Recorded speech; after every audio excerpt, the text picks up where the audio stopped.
Here's a message of importance to millions of people who are continually pale and washed out, weak and run down. Doctors will tell you that these conditions are often caused by a deficiency of iron.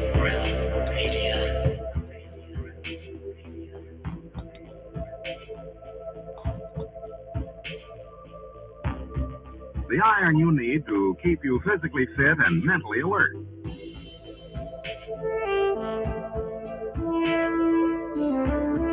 Medical studies show that 2 out of 3 women and many, many men lack the daily iron your body requires in a form your body can easily use and put to work.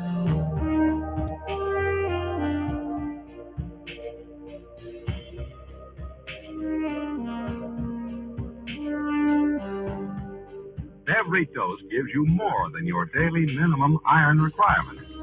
We are awake, we are awake, we are not alone. We are striving for more. So if you're not getting the iron your body needs, We are awake, we are not alone. if you feel weak, run down, and are easily upset, We are striving for more. start taking iron today.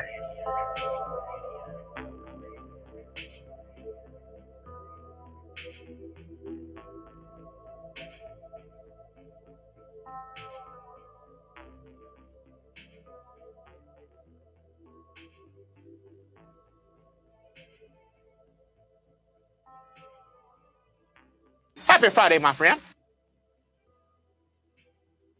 Thank God it's Friday. It's Friday, my dudes. That's right, and a TGIF to you all. Happy Friday. Welcome to Have No Sphere right here on the Iron Realm Media YouTube channel. My name is Josh Corey, and we have got a potentially very exciting show for you tonight. Potentially. But you know how we do things around here. You can see, for a 5 p.m. show, according to my time zone, we are exactly right on time, according to the wizards. Do it. A wizard is never late. Nor is he early. He arrives precisely when he means to. Precisely. And of course, we do love our technical issues as well. So those of you that were here expecting to have jump right in with Jerry Marzinski, maybe you'll remember the first time we had Jerry on. There were a few technical glitches and issues that he had, maybe getting everything lined up and getting to us. Apparently, it's pretty common with him. Every time he tries to come and talk on this subject, there's always some sort of little gremlin or something that wants to throw a wrench in the works. But we are expecting him once internet is restored, provided they restore internet, provided it's an outage and not some sort of targeted attack. Not a permanentage. Sorry, go. No, let's just go ahead and let's jump right in and say hello to everybody whilst we're here. And since you spoke up, we'll just start with you. Mr. Walter Johnson, he's got a channel here on the YouTube's Flat Earth Head. Go check that channel out. Walter, how you doing, sir? Good. It's been a good Friday. I have had a very short nap, but I did get one, so I can't complain. Some people didn't. I'm aware. That's why I said it. Yeah, thank you guys for being here and being patient. Storming here actually, but storming where Jerry is. Internet's been out a minute. He is trying to get. I just got a text. Oh, see, it's the chemtrails. They're controlling the weather. They're moving the storms just to take out Jerry Marzinski so he doesn't come on our show. Damn it.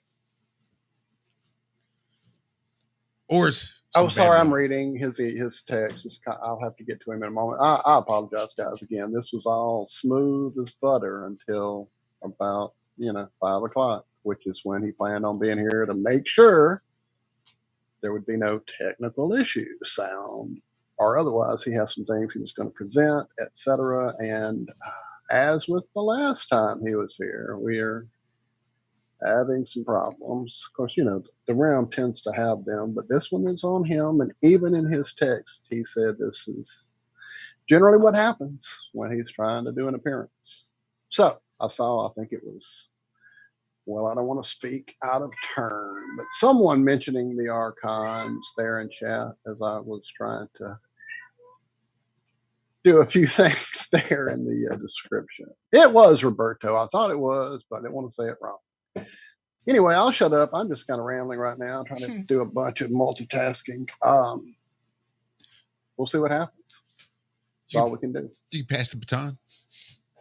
Well, Jerry suggested we try to get his friend in ahead of time, but I'm not sure how that will work either, since we don't have a true introduction. And we'll see what happens. Let me work behind the scenes. Yeah. You guys go. If you can When get you him in pass here, it, you're supposed to say, "Welcome, Cammy." Go, welcome, Cammy. yeah. Take the talking pillow.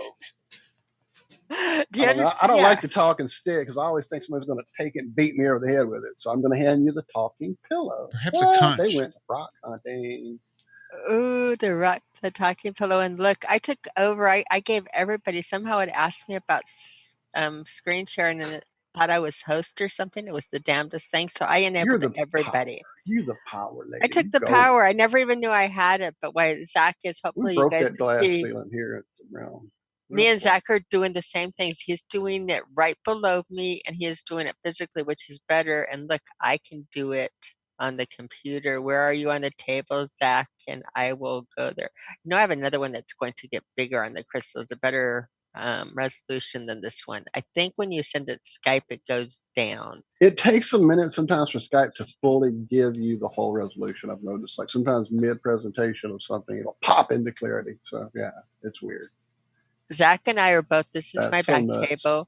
We went digging yesterday. We went to a place called Diamond Hill, which is not for diamonds, it was for quartz and beryl and fluorite, and what else did they have there? Fossils, mica, quite a few different things, amethyst. This is probably quartz. This one looks to be a fossil and is really intriguing. But I don't know if we can see. I lost where Zach was on the screen doing it live because he's at the table. But this one, when you hold it, if he does, it almost gets a feeling like these are teeth, but they're perfect quartz crystals. It's the damnedest thing. And this is, we have not cleaned it up. This is out of the dirt. It's so much prettier once we get it cleaned. When we get it cleaned, this is literally when you see the table that we're working with. We pulled it out of the dirt, and you see that these are still very much dirt covered. That piece I was doing it that looked like the teeth, this is it right here, and I put it next to the Dr. Pepper can for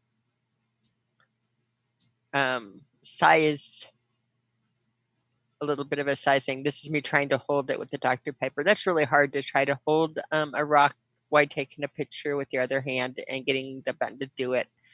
Some of the pointed crystals, again, not cleaned up, but the amethyst right here, look at the point on that out of the ground. These ones, again, need to be cleaned up, but all of them are, again, all over the place. Abundant crystals growing out of the rock with the crystal faces. We've got to get this one. It's going to be like a druzy all underneath this dirt coating. It's hard. We're doing this show now and letting people in, but Zach and I, we're going to be distracted for hours still because we're still digging in our mind. Have our little trowels and buckets and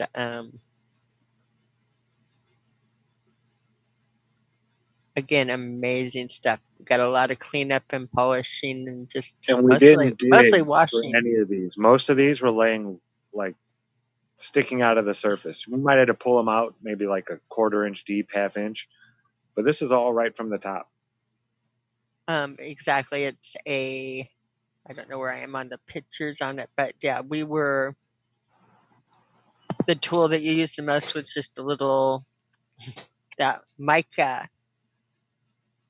I have a close in on the mica too. One of the there was an area of we were on 6 acres of where they took a bulldozer and they dug through it and like opened the ground up at different areas over the 6 acres of this. This is Diamond Hill Mine, and it's down by Abbeville in South Carolina. So from us, it's going south towards Georgia. Yeah. And it's one of those places that it's just an open mile. They have no facilities. They have a porta potty point. You drive for quite a while in the country. When you get to the parking lot, it's dirt parking lot, and they tell you there's rocks in the parking lot. They're like, no digging in the parking lot. You have to leave the parking lot to dig. Because when we got there, the people that got there before us just looked at the ground there and started digging, right. And it's that abundant. But it's, again, you pay $20 to get into the park and go wherever you want. You bring your own food in and your own drinks and haul your own trash out. There are no facilities, but it's absolutely a remarkable way to spend a day. The sunshine and quietness and the water and the crystals and that. Yeah, 4 hours flew by. It felt like we were there. Just like nothing. Yeah. We were not there long enough. This is just part of our haul. I know we've got a few more in the bottom of bags in the car. Karen and Ted also probably have a bigger haul than we do even. But they had more of the bigger rocks than that, and I was finding the crystals in the areas to do that towards the end of the day. Same with this sack, finding this at the end. I want to go back so bad now. But just again, the beauty of these again are dirty, not cleaned up at all, but these clusters, how they grew, what were they before they slurried in and grew into this, just remarkable. So yeah, we're keeping everybody busy. That's what Zach was walking. I'll let him down there and do the live table. Well, we had Jerry in for a moment. Yeah. And he popped back out. So I'm not I scared him. We were talking about rocks. Well, it could have been also a power issue, because he said that in his text that the power is still intermittent. So I will. I've texted him and text him back in there, and yeah. I will stop sharing and let Zach share with it. But again, all of these wonders to get out of the dirt. And yeah, it's been a long time since I've had my mind blown like that. Just, it makes me want to go to all these old state parks that I've been to, and I never bent over. Whenever I was looking for rocks, I was always looking for bigger rocks. You know, I never took the time to actually, because these, I mean, I was stepping on half of these. I'd move my feet and there they would be, you know, but you have to get down a foot or two, 2-3 feet off the ground where your eyes can see. If you sit on the ground or really squat down there. Zach, I was looking around the areas, and one of the very, very heavily most abundant mineral rich areas is actually closer than that one, but I can tell you where it is. Do you want to know? It's a secret. It's in one of those state parks. Should we share it with everybody? Because these places are abundant. If we get on and we're going on Highway 85 and we got off at where we normally get off, not the closest one, but you know how we get off at the Shelby Highway when we're going to Karen Land and cut across through the back roads? Well, if we were doing that and going up towards North Carolina from South Carolina, from the time where you cross the highway and before you cross over, you know where the RV, that RV and that we passed by in the campgrounds? Yeah. Right there, that's called Bowen River, and that's even supposedly as rich as this area, if not richer, and it's a national campground there. Right there. Yeah, but you're not supposed to take anything out of the national parks, they say. Okay. Well, that's where all the rock counters go there. I don't know, maybe it's not a national park, but that's where it's on all of the rock counter clubs in this area. And it's where the state says it lists Diamond Hill, and it also lists that place next to it is where to go. under South Carolina and the state areas. So I think they know they do it. I don't know, but we can go back here too. This was really nice, and we can dig in our own backyard and probably get just as abundant in this. Maybe in some of the areas, not quite as enriched. If you would have seen like where the mica was, like an area where it was growing was so incredibly like we're going to take a sifter there, a colander, and you'll be able to like pick up the mic and let the dirt sift through. This area was like open mine, and they had a backhoe, so they turned the land and you just go over the turned land. It was remarkable. That they won't have at the park. They won't have the bulldozers there that turn all the dirt for you. I think our guest is here. Should we admit him? I'm going to admit him. Thanks I'm host. I got him in, I think. Well, hello there. Ramtech Systems, are you Jerry? You're on mute. On the bottom left-hand side of the screen is a mute button on your Zoom page. I can tell that you are muted. Welcome. Still have the Josh. I don't know. You were Walter. If you want to welcome him, but yeah, we are still muted. Yeah, you probably got to connect the computer audio to Zoom. Sometimes it takes a couple minutes. So okay. And I stopped sharing. We'll do that. I was showing Rox, Jerry, as we're doing this, waiting for you to do this. We were out digging yesterday, so I was just showing off some of our finds. Totally unrelated, but a lot of fun. Welcome. Your mute is off. Can you talk and see if we can hear you? Yes. The show hasn't started yet, has it? Technically, but we're not much of a show, so. Okay. I know we had some technical difficulties there. Yeah, we've had a few issues, but we're doing some covering here. Cammy and Zach had gone crystal hunting, and they were presenting some of the stuff they had found yesterday. But certainly welcome. I was actually about to send, I think, you an email. Jerry and I were texting. He was here for a second, then he was gone. He's having some storms and internet in and out, so it's been kind of a rough start. But welcome. We're glad to have you. Thank you. Par for the course. Always technical difficulties that we got to work around, right? Oh, absolutely. Always. Aha. Oh, very nice to meet you. My name is I'm Zach. Zachary. They call nice me to meet you, Zach. Yeah. Very nice to have you here. Last time we had Jerry, it was an amazing conversation, and you can ask the fellas. I've asked so many times, can we get Jerry back on? Can we get Jerry back on? Can we get Jerry back on? Yeah, look at Josh rolling his eyes like, yeah. I'm not even rolling my eyes. It's definitely one of those things that you've been very vocal about it. It's one of those things that I definitely want to get Jerry back on, but it's before we're going to go on. The Zoom goes out. The internet goes out. Isn't that the way? Yeah. Isn't that? And now it's telling me the connection's unstable every single time. Something like this happens every time. It happened last time you were here. Welcome back, Jerry. Glad to have you, friend. Well, I saw the run up you guys did. Sherry sent it to me. You know, the pre-show thing. Oh, okay, yeah. Absolutely. And I was just blown away. Oh, Sherry sent it to me, and she writes back. She goes, "Okay, now do something different this time. tell them some stories. Tell them some stories." So.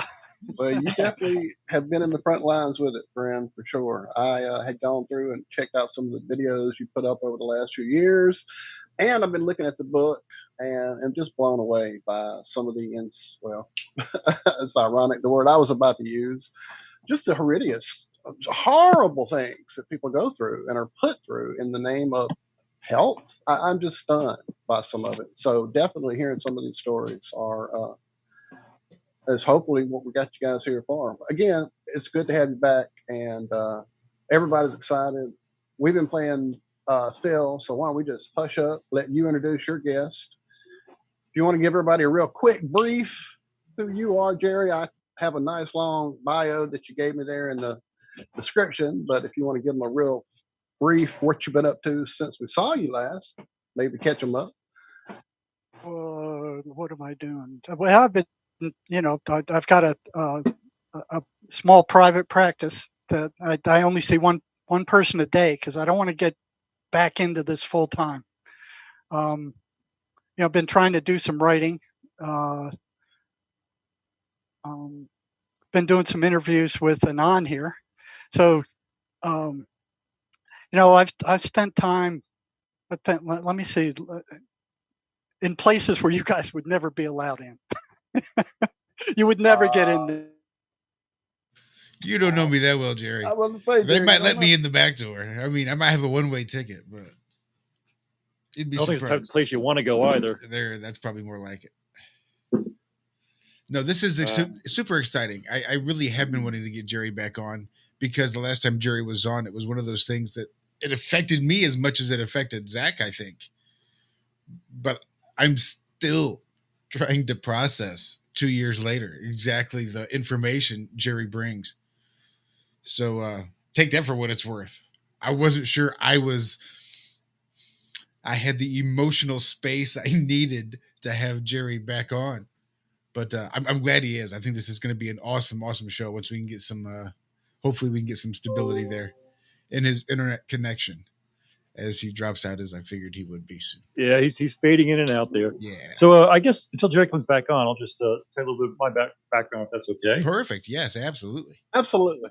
So Jerry and I, we probably connected about, the last few months, maybe 2 or 3 months ago. I started just doing some reading. I was actually working on a book for many years, and it just came to completion about 2 years ago. And I had a diagnosis of having affective schizophrenic disorder way, way, way back about 30 years ago. And I spent many years trying to come to terms with what had occurred. And I came across Jerry Marzinsky's website, and I realized, wow, he's got it. He's onto something there, because this is a lot of stuff that I went through. I could definitely relate to what's going on in the how they treat people with schizophrenic disorder and the medical field. And I think the way we're addressing it is really archaic. It's not the right approach. And as Jerry points out, he calls it the psychiatric mafia, where I think the approach with a lot of schizophrenic patients is to just tranquilize them, just to keep them calm, keep them lethargic. But the problem is, by doing that, you're not addressing the issues. It's like putting a Band-Aid on somebody. There's still other things going on underneath it that have to be addressed. And as Jerry pointed out, those tranquilizers, they pretty much rot the brain over time. Now, I was very fortunate because I was able to kind of bypass some of those heavy duty tranquilizing drugs that they end up prescribing to patients with schizophrenia. And it's just, I don't know, it's by luck or fortune or divine grace that I was able to kind of not find myself in that situation. Now, for the short term, yeah, I think there's validity for the very short term usage of it. By short term, I mean a few weeks or something like that. But to be on for months and months and years at a time, no, that's not going to do any good to the patient. And it just perpetuates basically pharmaceutical sales of drugs that aren't really solving the problem. It's kind of like, you have a broken leg, and the solution you put forth is to cut the leg off. Well, it kind of defeats the purpose of what you're trying to do. You want to heal the broken bone. You want to fix it. So hopefully Jerry will come back and he'll be able to elaborate a little bit more on what he's encountered through his years as a professional in the field. So I guess anyone who hasn't looked into the depth of some of the horrible things that are done historically, I mean, there are, the idea of electroshock treatment is barbaric, to say the least. And take that one step further with trepanning. I mean, literal destroying somebody's personality, their cortex. It's just, I'm getting chills thinking it through right now. And reading on what he had there in the book, just the idea that this is a solution, that this is, as you say, cutting off the broken leg to fix it. It just makes absolutely no sense. Oh, the frontal lobotomies they used to do on people who would do these things to other humans. That brings into question the whole idea of who's behind these institutions. Anyway, let's not get ahead of ourselves. Sorry.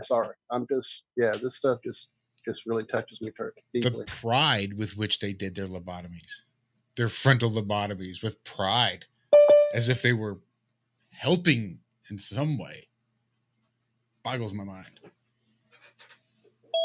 Yeah, the thing with mental illness too is, when somebody has a broken leg or a broken arm, you see it. They have the cast on. Oh, you understand it. But if somebody has a broken mind, you can't see it, so it's treated very, very different. But the thing is, the broken mind can be healed. That's the key criteria that we have to always remember to understand. Jerry, you back? Almost. He's muted up. You just have to hit the mute More button. or less. The lower left-hand corner is going to be your mute button.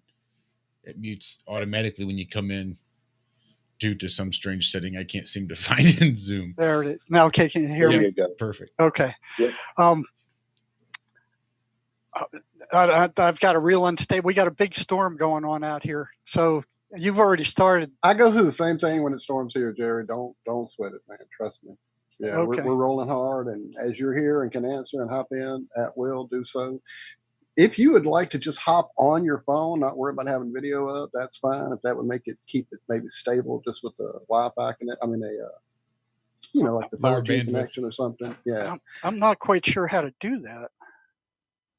I think on the phone you do have to get the app, right? It won't go Or through if you turn off browser. it doesn't matter. You can turn your Either camera way. off and just do audio. That Then you might don't have have the to do the bandwidth bandwidth issues. Right. But I don't know. I'm doing that right now, actually, because I'm storming. I'm having the same issue that you're having. I saw mine get yellow, so I've turned my camera off because I'm having some storms here. It just goes completely out. I mean, Right. Oh, yeah. And mine might. I was going to say, if I pop out, I'm right where Jerry is. Lost in the storm. So, what I'd like to do is kind of split. I don't know how far you got it on.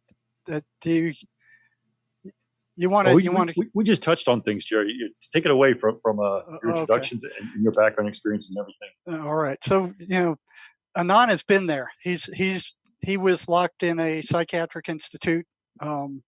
He's a mechanical engineer right now, but he was locked into a psychiatric hospital for about 4 weeks. So he's got the inside track. So what I'd like to do is split the time with him and kind of tell some stories. So Sherry wanted me to tell some stories.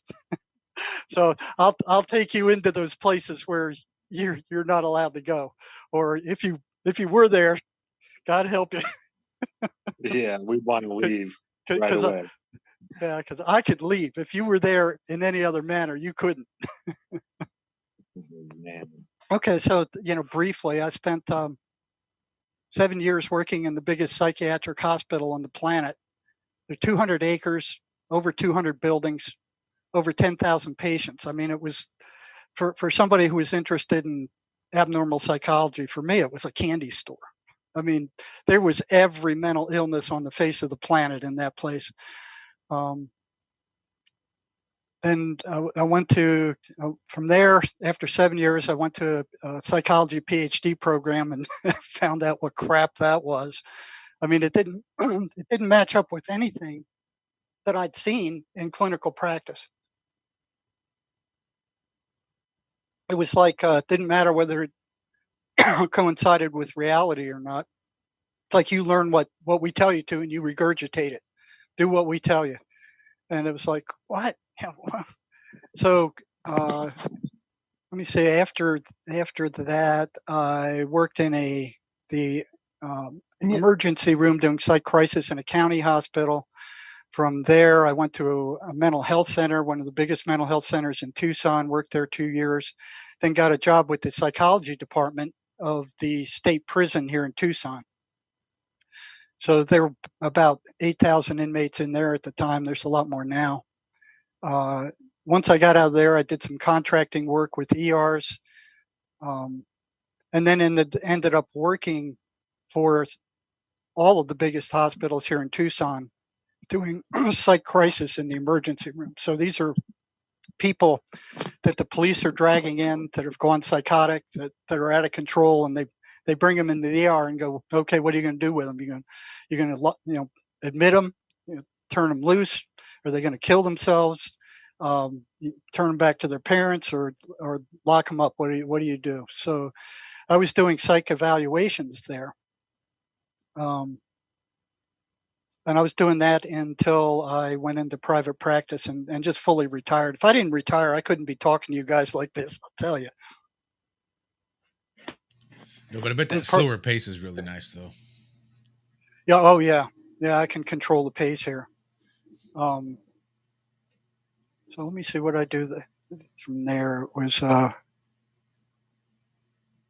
but I started doing some writing and I started doing some interviews. But I chose a number of, since Sherry said, don't do the regular stuff.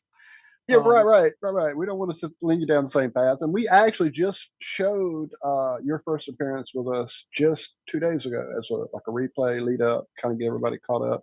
Oh, good. Okay, so they kind of have an idea as well where you've been. Okay. Just real quick, it is interesting you said that whole thing about the just repeat, regurgitate, even at that level of education. At that level, okay, you're about to heal people. You would think, okay, learn something. Please learn a little bit, not just repeat, rinse and repeat, rinse and repeat. That's just stunning to me. Still, go ahead. Sorry. Okay. Well, I'm going to tell you some tales. Yeah, man, the front lines. Okay, front lines. All right, let me see. I got them all over the place here, but I got them like in order. Some of them are shorter, and then they get more intense. And then there's one so gross and disgusting. Nobody got hurt, but it's just it'll warp your friggin' head. I don't know. Well, if you just gave everybody fair warning, so if they're not ready, they can click over somewhere else. All right. So what I was doing when Sherry wrote me, he said, don't be talking about the regular stuff. Tell them some stories. Tell them what it was like in there. So I said, okay, all right. So the first one that came to mind was this. I was working in the emergency room of the county hospital, and through the door comes two cops whose uniforms were torn to pieces, and there was blood all over them, and between them they had this little wiry old lady. Sorry, I couldn't help it, man. That was epic. And she had a spit mask on, so that spit mask was full of blood. I mean, and so I'm looking at this, and here they are dragging in this little old lady, and they're torn to pieces. There's blood all over them. There's a spit mask on this old lady, and they're dragging her into the ER. And I'm standing there looking at this, and I'm like, what the devil happened there? So they dropped her off and they left. So after we took her spit mask off and cleaned her up a little bit, I brought her in, and I said, what the hell happened? And she was psychotic. She was hearing voices, and she said, I was digging through the trash. I was just picking through trash, seeing what I could find, food or whatever. And these cops came up to me and said, hey, quit digging through the trash. They said, what? Well, I'm not making a mess. I'm not throwing it all over the place. No, you can't be doing that. Get out of here. She goes, screw you. And that started it. So she started mouthing them, and she pissed them off. She's giving them the finger and stuff. So they went to grab her, and that was a mistake. That was a mistake. She tore the crap out of them, and they threw her into the back of the cop car. She had ripped up their uniforms, and they had that grate, that metal grate that they have in the thing. So she started bashing her head against that metal grate, and she was bleeding, and she started spitting this blood through the grate onto these cops. So they had to stop the cop car, and they had to put a mask on her so she couldn't spit on them. By then, the inside of the cop car was all covered with spit and blood, and their uniforms were ripped up. They were covered with spit and blood. And you don't mess with these people. I mean, you don't mess with them. So they drug her into the ER, and here she is between these two big cops, and they took her spit mask off, and she told me this tale, like holy cow. So we went and admitted her, but she tore them to pieces. So that's one that came to mind. That's pretty good. I like it. All right. Kung Fu Grandma. Yeah. Okay, here was the other one. This was in the same ER. This one came to mind. So this was a psychotic female, and she was in the she was in the annex with some other patients waiting. And I went in there to talk to her to find out what she was about. And here I am talking to her, and then so this was a room off to the side of the ER, so you could see out the door, but you couldn't see the rest of the ER. So I was talking to her long enough to know she was psychotic, and she was telling me some stuff, and then all of a sudden she goes quiet, and then she jumps up and she runs out of the room, and I jump up. Now she couldn't see anything anymore of the ER. She could only see one small section of it. She couldn't see the rest of it. So she jumps up, she runs out of that room, and I'm jumped up after her, and she makes a beeline for this certain nurse. And she jumps over the gate of the ER, and she starts pounding on this nurse. And it was almost like she could see her through the wall, because she made a beeline right for this particular nurse. She ran right past me out into the ER, and then turned and headed straight for this particular nurse and started beating the crap out of her. So we had to take her down. But it's like, why that one, and why did she make a beeline to that one nurse? I don't know. She couldn't see her from inside the room, but it was like she walked out, she ran out, she turned and made just a straight beeline for that nurse, jumped over the thing, and went for her among all these other nurses in there. So that one stuck in mind. It's okay, I'll figure that one. And then let me see where we start moving into the prison. Then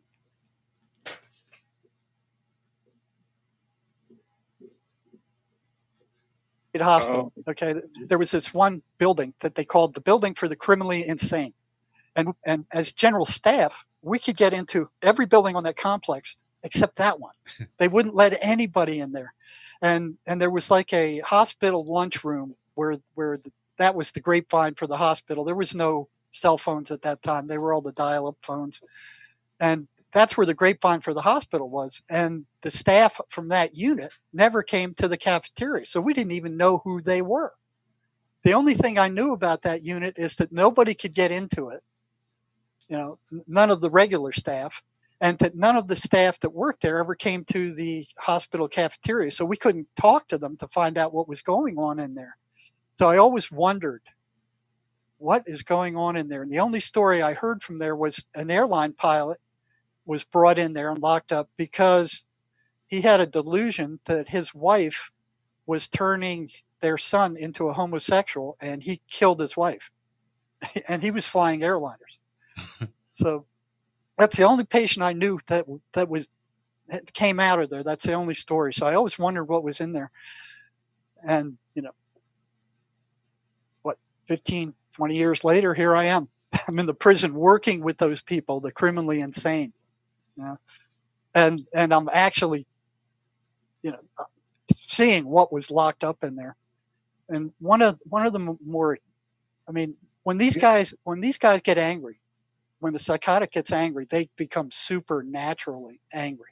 They become supernaturally strong. I've seen. I was about to ask about the strength part of it. Go ahead. Oh, absolutely. And I don't know where they get it. I've watched them, one small, like 125-pound inmate throw two good-sized guards around the inside of the cell when they went to get him out of there like they were popcorn. And I'm like looking at this like, whoa. But here's this is the psychotic gladiator. This is one that is supernatural. And this happened in a high custody unit in the Florence prison. So here you have this control room in the middle, and then you have like 3 or 4 tiers of cells where prisoners are, on these tiers, so they could look down out of their cells and kind of see what's going on down there. So here they go to move this one psychotic guy, and he's a pretty big, hefty guy, and he's as psychotic as a bedbug. So they go up to his door, 2 of them. They say, "Okay, cuff up, we're moving you." And he goes, "I'm not going anywhere." They say, "Cuff up, you cuff up, we're moving you." He goes, "I ain't going nowhere. Screw you pansy asses." And he starts, So, here, once you get something like that going, then you have 300 prisoners looking down from their cells at, hey, what's going on down there? And then you get a conflict between, the authority of the guards and one of the prisoners. I mean, that's got everybody's attention riveted on that. Mm-hmm. So they said, you cuff up. We're going to turn the pepper spray on you. And they had these quart cans of pepper spray. They're big. I don't know if you guys ever got hit with any of that or whether you ever been around it. I mean, I was around it, and just being around it, your eyes burn, your skin burns. It's like somebody poured acid on you. It's nasty stuff. And they had these quart cans of this stuff. And they say, bring it out. And they said, you come out of there or we're going to douse you down with this. And he goes, screw you, you little sissy asses, come in and get me. So they pull out the pepper spray. They pull out the grenade pin on the thing. He wraps a towel around his head and he sits down on his bed and they friggin' drench him. Not with one can, but two. So the whole inside of his cell is full of this crap. A half gallon of pepper spray. It's nasty crap. His hell's drenched with it. His towel's drenched with it. And he pulls it off his face and he's red as a freaking beet. And he's angry as hell now. and he's just sitting there and he goes, screw you. And he gives him the finger and he starts cussing at him, calling him all kinds of names and stuff. So more guards come. So now all the prisoners are riveted. I mean, they here's the conflict, and the guards now, they can't lose this, But this guy, he's two cans of that pepper spray. He should have been begging to get out of that cell. But he's sitting there, throws the towel off, starts cussing him, gives him the finger, calling him names, say, "Come in and get me, come in and get me." Nobody's about to do that at that point, So more reinforcements come in. So you got this little crowd of guards out there now. They say, "Now you come out." And now what they could have done was turned off the water and just let him sit there until he started thirsting, not give him any food, turn off everything until he's ready to come out. No, they weren't going to do that. They were doing the macho thing. Yeah. So we said now. Yeah. So now they're engaged and the show's on. So here's all the 300 inmates looking down at this. And they say, come on out of there. You cuff up or we're going to go get the stun guns. So you're talking 50,000 volts. And these ones that they were using had these little like darts in the head and a wire that came out of them. So they'd shoot the dart into the guy and then they'd pull the trigger at 50,000 volts. And that thing would knock down the biggest guy. I mean, they would boom, they'd be out. I've never seen anything, where they didn't go down. So they shoot one at him. He stands up and he's just quivering. So the gun discharges and then he starts, cussing at him. So they get a second one. They shoot him with the second one. So while one's charging, the other one's discharging. And he's just standing there like quivering in his cell, but he won't go down. He's just quivering.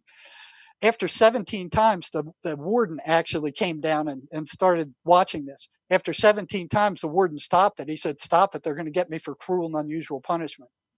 And he would not. He pulled those things out. He started cussing them. He goes, "You want me out? You come in and get me out." There wasn't any of them about to do that. So he's sitting there cussing them, running them down, giving them the finger, calling them every name under the book. And they said, "Okay, you come out of there. We're going to get the dogs." And they had these highly trained attack dogs, that the prisoners were terrified of them because they'd rip them to pieces. They would just tear them to pieces. And so they went and they got the dog. Here's the dog outside of the cell. They showed him the dog and they said, you come on out, cuff up, or we're going to sick the dog on you. He goes, "Screw you, you pansy asses, come in and get me." So they opened the cell door long enough for the dog to get in. They stick the dog on him. He's sitting on his bed. He throws up his arm in front of his face and the dog clamps onto his arm down to the bone. And he's gushing blood all over the place. And he pulls the dog to his face and he looks it right in the eye and he says, "Sit." And the dog sat. So they're looking at this crap, but the dog didn't let go. It still hung on to it, would not let go. So here's the dog with the big leash, that the handler had and he starts petting the dog and saying, "Nice puppy, nice puppy. And all of a sudden, somebody out there says, "What the hell is going on?" And they pull that rope and they drag the dog out, and the dog's got him.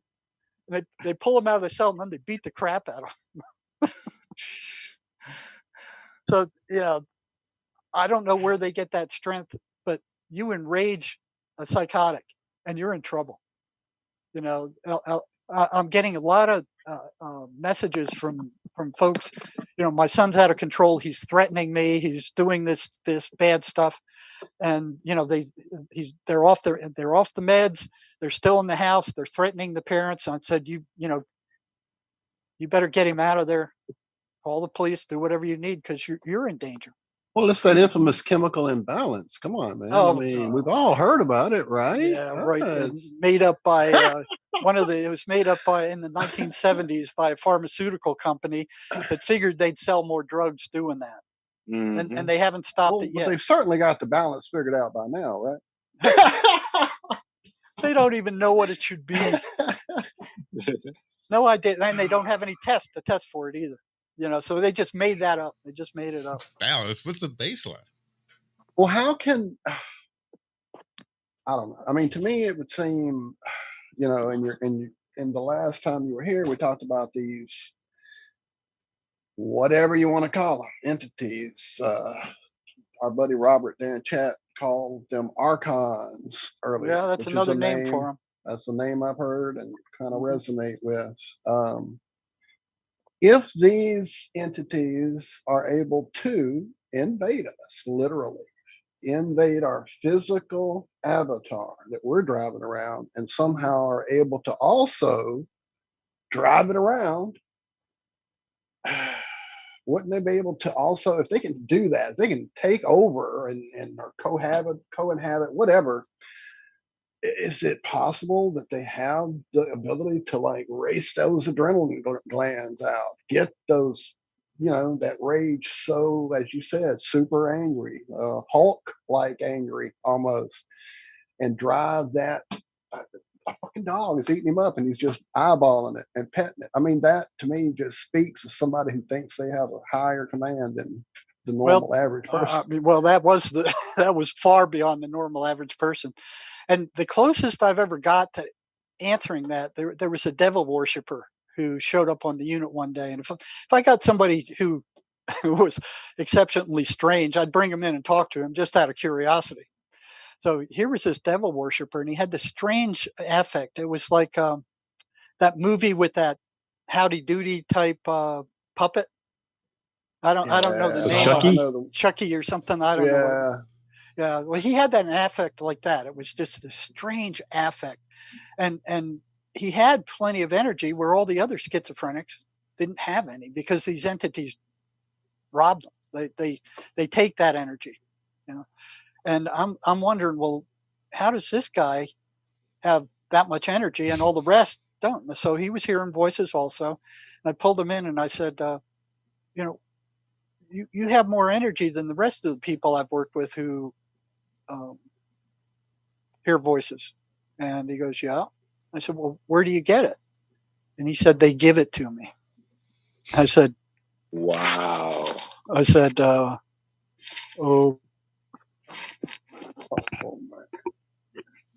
Quit. Oh, where's the best part? We were going to say, who are they? Yeah. That's the best part. Come back, Jerry. Come back. I have questions for you. Jerry, you're frozen. Jerry, come back. Jerry. So I want to know that guy who had the dog on his arm. Was he feeling any pain at all at that time? I bet he wasn't feeling a thing. It doesn't seem like it. To sit there and look the dog in the eye, straight in the eye, and start petting it and saying, good dog. I mean, I couldn't do that if I was in agonizing pain like that. There's no way. You guys hear me now? We can hear you now. You're back. Okay, so they had storming out there, so I'm in and out. No, it's fine. We understand. So it didn't look like that guy was feeling any pain. It looked like it. So let me see, where was I? So I don't know. The devil worshiper. The devil worshiper had just the told you devil that worshiper. they give him the energy. So I said, what did they give it to you for? And he said, to get certain tasks done. And I didn't want to ask him about those tasks. Let me see what else I'd ask him. He said he could astrally travel to a certain cell block in a prison, about 100 miles away, and he could know what was going on in those cell blocks. Had he previously been to those prisons, Jerry? I don't know. Because we've talked about that in relation to, it's been said, if you haven't been to a place in life, then your spirit wouldn't be able to travel there after, in death. So if you haven't actually been to a place, so maybe that would apply there. If he'd been to those cells, maybe he could astrally travel to them. Well, you know what? I assumed that he knew the people in those cells because That he could would. be He a said he connection would. as well. Absolutely. Yeah, he said he would travel to those particular cells with those particular people in them. And that's all I remember of that. But he was strange. He was definitely strange, and I was careful with him. I mean, he gave me the willies. Let me see. I got another one here with I had, when meth came on the scene, I had a lot of prisoners who were coming in, and they were hearing voices, and of course I was exploring the voices, and there was one who, he said the voices would tell me which houses to rob, when to go there, generally where the loot was, but not specifically. Generally, they'd tell me when the people were up in the house, and where to run and hide. So he said he would break in, and he said there was one time where he broke into the house. He found, whatever he was looking for, and then the voices said, "Okay, they're up, get out." So he jumps out the window, and he starts running, and apparently the residents had called the police, and the voices are saying the police are coming. So he went to run down to this alley to his left, and the voices said, "No, don't do that. They're coming down that alley." So they told him to run down to the right, and he was running down there, and there was one of these big dumpsters there. They said, "Get in that dumpster." So he got in the dumpster, and shortly after he got in the dumpster, the police came by with a flashlight and a gun. And then the voices said, "Okay," as soon as the guy had passed, and he was still fairly close from what I figure, because he was resisting the voices when they said, "Okay, now get up and get out of there and run." And he's telling the voices, "Well, they're still too close. I can't do it." And they said, "No, you get out of there and run now." So he lifted the lid real quiet, and then he put it back down, and he ran. He got back to where he lived, and the voices said, "Well, good job, good job." He said, "Well, no, not so good a job. I forgot all the loot in the trash bin." And the voices said, "Well, you can go back tomorrow morning and get it." Wow. So they would tell him which houses to rob, where to run, where to hide the stuff. And so finally I asked him, "Well, if your voices were so cool about that kind of stuff, what are you doing in prison?"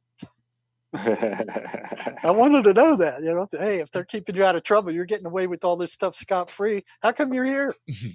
He said, "Well, I got greedy. There was this one big house where I knew that it was pretty juicy, whatever was in there, and they told me not to go in there, and I went and I raided it anyway." And he said, "That's where I got caught." So I have a question for you, Jerry. Have you looked into, because this is fascinating to me because of the fact that schizophrenia is usually an auditory, people hearing voices. But have you looked at the connection of blindness with schizophrenics? You know what? I heard something about it, that they don't get schizophrenia. Nobody that was born blind has ever had schizophrenia, and I mean Yeah. they've looked for it in years. And so it's interesting because there are other mental, what you would call disturbances and things out there that you may or may not be familiar with. Like there's one called Charles Bonnet syndrome that older people with macular degeneration see very, very, very intrinsic. They see very realistic hallucinogenics with their eyes. They know that they're not real, but I mean, they see Lilliput people having like fairy lives and everything. They see lily people, and they see the same thing all over the world. It doesn't matter what their culture are, but they see it. They test everything else sane, and they know that they're hallucinating. That it's not really there. They know it's not part of the reality they live in, and they're usually embarrassed to talk about it. A lot of people, it's unreported, but it's something. But with that, when you see like things, being able to see it opening up and seeing a different part of the veil, or that with losing your eyesight, maybe a different chemical. But I'm wondering that. So do they all see the same hallucination? Pretty much worldwide. You get a few different ones, and now they're that's writing interesting. about that. But in the old days, when I After I read found out about it, about this, I asked a friend of mine who's going through it. He's gradually losing his, and he said, yeah, he had never, ever even really talked to his wife about it. they don't want to talk It to freaked him anybody. out, and he had seen him many times and thought he was Right. just fucking imagining it or Now drunk or whatever, you know. and Right, it they was do. They not- have that. They're like yeah. drunk. They know they're not there. Now, I've recently, when I've been reading about it, because I've been reading about this for like 30, 35 years, right? And now in my recent years, they're putting out more like geometric patterns and different things. They're putting out more what the people see. But in the old days, when you researched it 20 years ago, the patients were seeing like Lilliputian people, and again, they're silliness. I mean, pure silliness, and they thought of it as silliness, and they were seeing the same things. Now they're introducing other like zigzags and things like that, and calling it the same thing, which is not. But Well, you it's, talk it's about more than just little people, though. They see like them dwarves doing with things the and hats with the and little the hats and beards, and yeah, yeah. they look like Snow White and the Seven Dwarfs type dwarves. Exactly. They see, again, when I say a very full, they see like the full spectrum of all the little details and the people in motion and doing little silly things. And again, it was reported all Yeah, over. he said it's not like a shadow at the corner of your eye. He saw little people in the room, in his room. And just, Right. Little people, and they're not after a threatening or night of him anything. hosting karaoke, he just assumed he'd drink one too many beers and was seeing something or whatever. But it happened more than once, and it happened when he wasn't drunk. So, right, but and he it never happens. talked to his wife about it until I asked about it. She was freaking out when I People was talking to him about it. Yeah, people don't talk about it, and its big connection is macular degeneration. That's simple. But with schizophrenia, you have people that have never seen, that don't get it, and yet so it seems to almost have an optic entry point to me, and yet people are hearing it through their ears, not their. In other words, it's not that schizophrenics are seeing a lot of hallucinations; they're hearing things. And so I thought that was fascinating, because the portal almost seems different than the way of that's being used. Right. Thank you for the word, Zach. I'm trying to like put together the thing, but I was wondering what your thoughts are, or other things that might connect with that, because I find it so intriguing. And there's several other ones like that. Charles Bonnet is just a went off at the tip of my tongue, but as you know, with it, they're fascinating, the different things that come with it. Yeah, I've never heard of that. That's new to me. There are people in England who swear those little dwarfs are real. Mm-hmm. Oh yeah, historically they are allegedly part of their real world. They existed in it. Well, that broke my brain, Cameron, when you sent that story about people born with blindness not ever having been reported as being they're schizophrenic. still I heard the looking same. for it. That just was like, wow, and then you hear that old eyes being the window to the soul. Right, exactly. Maybe it's a portal to the soul is what that translates Exactly, that's actually as. Right. And I was wondering, but again, this has got a very audio instead of visual with the schizophrenia, because they're hearing things, and yet people that are blind don't hear those things. You'd think that the people that are blind would be even have more of a bandwidth. I'm probably phrasing it wrong, but in receptorville from hearing things. Susceptible to the auditory.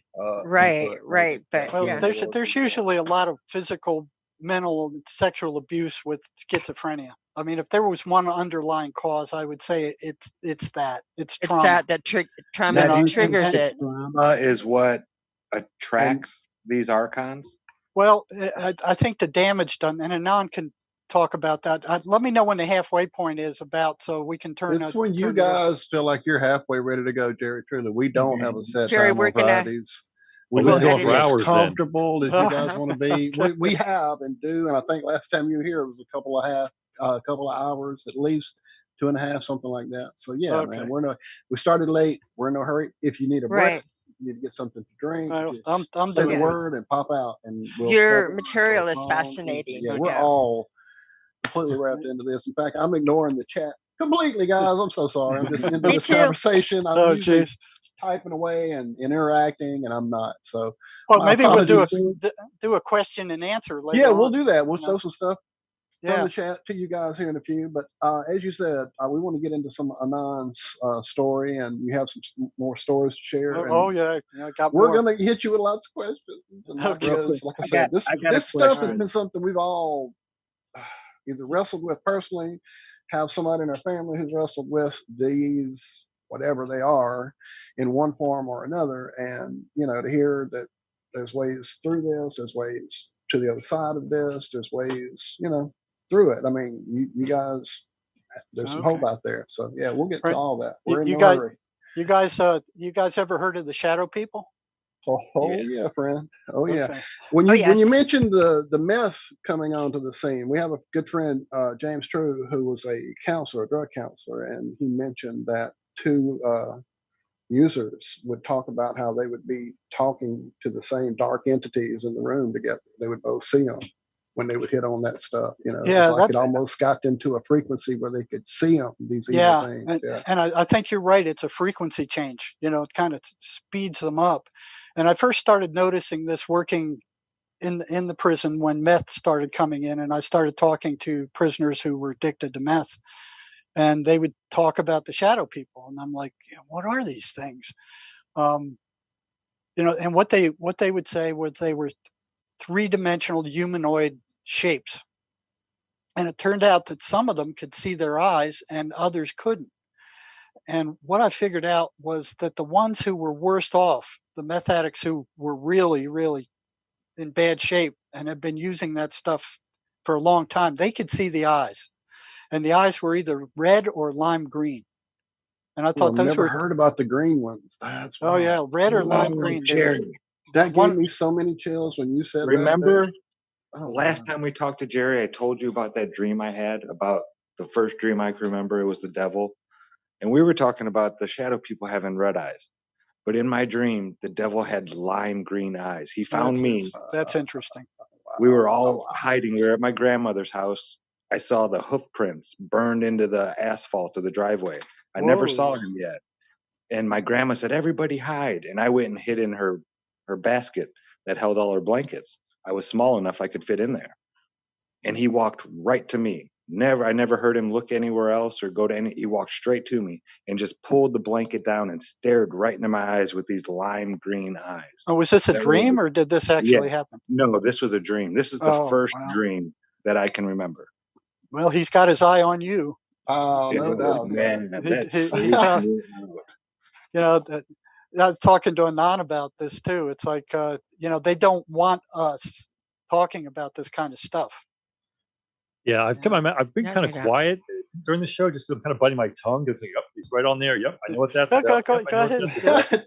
Anytime you want to jump in. Yeah, go ahead. Jump in. Well, even the storm's acting up now. They try to influence things because they know people are waking up to what's going on here, and they don't like this. No. I really feel like there is some sort of spiritual war going on out there. Probably has been for centuries or millennia. Yeah, but and now it's coming. It's coming to light. And we're having such questions in the chat. This is for you as question. How would Jerry and Anon differentiate between disembodied human spirits, shadow people, and the demonic? Good questions on it. Like, again, with what you're doing, things they don't want you to know. Is that? Well, disembodied spirits aren't. I mean, these voices are negative. They're evil. Yeah, the demonic is evil. They're trying to get you to destroy yourself or others. I think that's one way to do it. Where the other entities, I'm not quite sure. I mean, I don't have all the answers. I can just base it off my experiences. But if they're trying to just destroy you or make your life a living hell, you kind of know it's demonic or it's not up to any good. And that's how the voices are. What they say is you're no good, you're stupid, you're ugly, nobody likes you. everybody hates you. Your parents are just faking like they like you. Your girlfriend or boyfriend is cheating on you. It's all negative. And then at the end they go, you're just a burden on everybody. Just why don't you kill yourself? You got no self-worth. You have no value to the world. Get lost. Yeah. Destroy yourself. Yeah. So they want you to destroy yourself. They want to destroy you, and all the while they're sucking your energy. They're feeding off you, but they have to turn your mental straight negative before they can do that. Well, it seems like they get more from the negative energy. It seems like everything that they do is designed to instill fear, create as much havoc, as much negativity, as much just chaos to feed off of. And when they get you sucked to that last, bottom drop, then it's like, okay, yeah, you're worthless. Why don't you end it all? Because they've used you up. They've sucked you dry. There's nothing. Yeah, they don't want you to feel any sort of happiness or contentment. That's the last thing they want you to feel. So they're trying to battle you to keep you away from any of that stuff. Yeah, and they want to isolate you too. So they don't want you around other people. They don't want you around parents. They don't want you around friends. They want you to isolate yourself in the room so it's only them and you. So the worst thing they can do is isolate themselves. So let me go into a little bit of what I went through and encountered. I think that might be a good way to go to. So in my I came from a kind of a dysfunctional family. I mean, there's stuff going on. Some families had it worse, some had it better. There was drugs all over the place. I kind of had a dual lifestyle growing up as a child. Part of me was trying to get out of the situation, and I felt that education was the way. So I tried to keep my grades up in school as much as possible. But the other part of me was kind of dealing with it every day. My older brother was a drug dealer. I was around cocaine, marijuana, hash pills, and probably offered cocaine several times even before I was a teenager. I was offered drug dealerships. Probably smoked marijuana the first time at the age of 7. And there's many times I was offered, but I said no to it. So needless to say, I was living kind of a world where drugs were all around. There was speed, there was amphetamines. And I was aware of it, but something in my mind was telling me to be aware of it, but don't partake of it. Now, sometimes I did, and sometimes I didn't. It was kind of my internal battle, whether or not to participate in this stuff. And there was some trauma, a lot of trauma in my household. My father died in my arms when I was 13. I lost 2 grandparents, and there was abandonment. My sister was kicked out of the house for about a year or 2. I didn't know what happened to her. I thought she had died. So it was a chaotic scene growing up. And I didn't realize how traumatic it really was until I kind of got out of it. And I went to college. I earned myself a degree in mechanical engineering. And when I got out, I started to have some issues started happening, I would say. I wanted to read the Bible for the first time on my own, just to see what it meant. Because I was baptized Greek Orthodox. I went to a Methodist Sunday school. I was in a Roman Catholic youth group. But now I had some time on my hand. I was done earning my degree. I wanted to see what the Bible said for itself without any middle person telling me what it said. So I started to read the Bible a little bit, New Testament, parts of the Old Testament. The voices don't like it. That's when stuff started happening. I went into engineering with the purpose of doing what I could to, I guess, help humanity. It was to try and improve the world.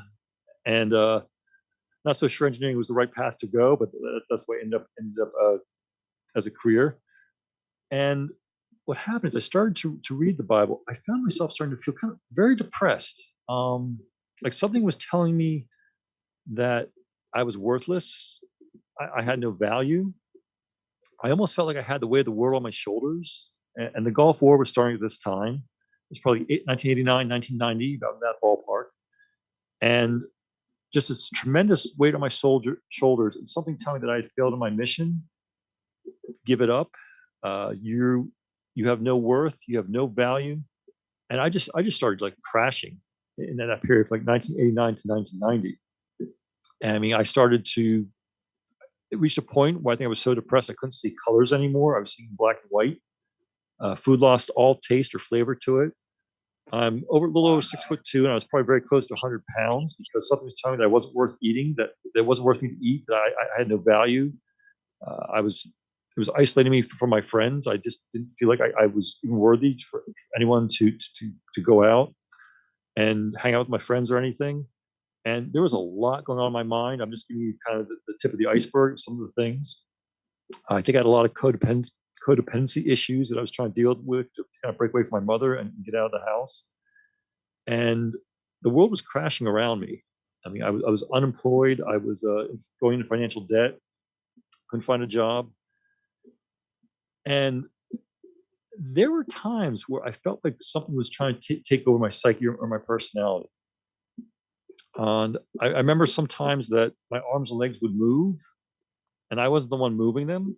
Something else was doing it. So I crashed so hard that I ended up in a psychiatric hospital. I spent all of September 1990, 4 weeks, and Tell them what it was like when you first arrived there. What impressions did you get? Well, I was fortunate because I was still had health insurance because I was paying that with cash advances on my credit card. I was paying for food and rent and everything. I was basically trying to support myself through cash advances on credit cards. So I had no income at the time, so I was able to go to kind of a decent psychiatric hospital. It wasn't a state institution or anything like that, but it was scary. I mean, needless to say, you felt like some people in there were trying to help you. You felt like some were not. There were other patients in there who were just as broken in the mind as I was at the time. So you're trying to get your reality straightened out, and there's just kind of a little bit of chaos all around you. And I remember meeting with a psychiatrist. I think talked to him about maybe 20 minutes every few days or something like that. There'd be group therapy. But I remember they kept putting in all these different drugs. Yeah. They would have me try this drug, this pill, that pill. And they would say, oh, this is going to help you. And I got to tell you, it did absolutely nothing. If anything, sometimes it would distort my reality even more. Make it worse. I was going to ask that very thing. Yes, sir. Oh, yeah. I mean, there were times I remember I would turn my head to look in a different direction, and the scene would shift. It'd take a while for it to catch up. Oh, geez. To where I was. There were times I remember probably for 48 hours where I had no memories of all what occurred. Did it stop the voices at all? Absolutely not. Absolutely not. So what I was feeling, it was more like, I call them very strong thoughts. It wasn't quite outside. It wasn't like a voice outside my ear or anything. It was like in my head. And it seemed to sound like my own voice. But there was a time in the hospital for about 48 hours where I wasn't sleeping, but I was hearing voices left and right, auditory hallucinations. It was probably men, women's, children's voices. Oh my! I don't know if they were talking about me specifically, because I really wasn't. I wasn't trying to pay attention to them. I kind of put myself in a state of a split mind to deal with all this. The scientist in me was kind of saying, "Okay, what's going on here?" Because I had taken abnormal psychology and general psychology, comparative psychology in college. So I kind of knew about this stuff. And here was I'm encountering this stuff, so I knew what a diagnosis of schizophrenic or any type of schizophrenic disorder, what it meant and what it entailed. And I remember for about those 48 hours, I wasn't sleeping. And you know when you go to a movie or you're attending a play before the show actually starts, and everybody's having their own little private conversations going on. It's kind of loud, but everybody's talking back and forth. That's what it was like. All these conversations were going on, and I was hearing them, but I tried to distance myself from them. I wasn't really listening to what they were saying because I wasn't interpreting them that they were necessarily talking to me. And I remember several times in the hospital, they kept asking, "Are you hearing voices? Are you hearing voices?" And most of the time I kind of said no. I think one time I said, "Well, I hear sound, but it's just because I'm in my dreamlike. I'm not sleeping well, so it's kind of that weird dreamlike state that you go into." Now, I think you've probably encountered sometimes you're just about to fall asleep, and all of a sudden you hear a voice, or you have like an auditory hallucination out of the blue. And it shouldn't happen that frequently, but when you have schizophrenic conditions, it happens a lot, like all the time. You're hearing different voices back and forth. And you tell them, and they increase your meds. Yeah. So I wasn't telling that I was hearing voices specific.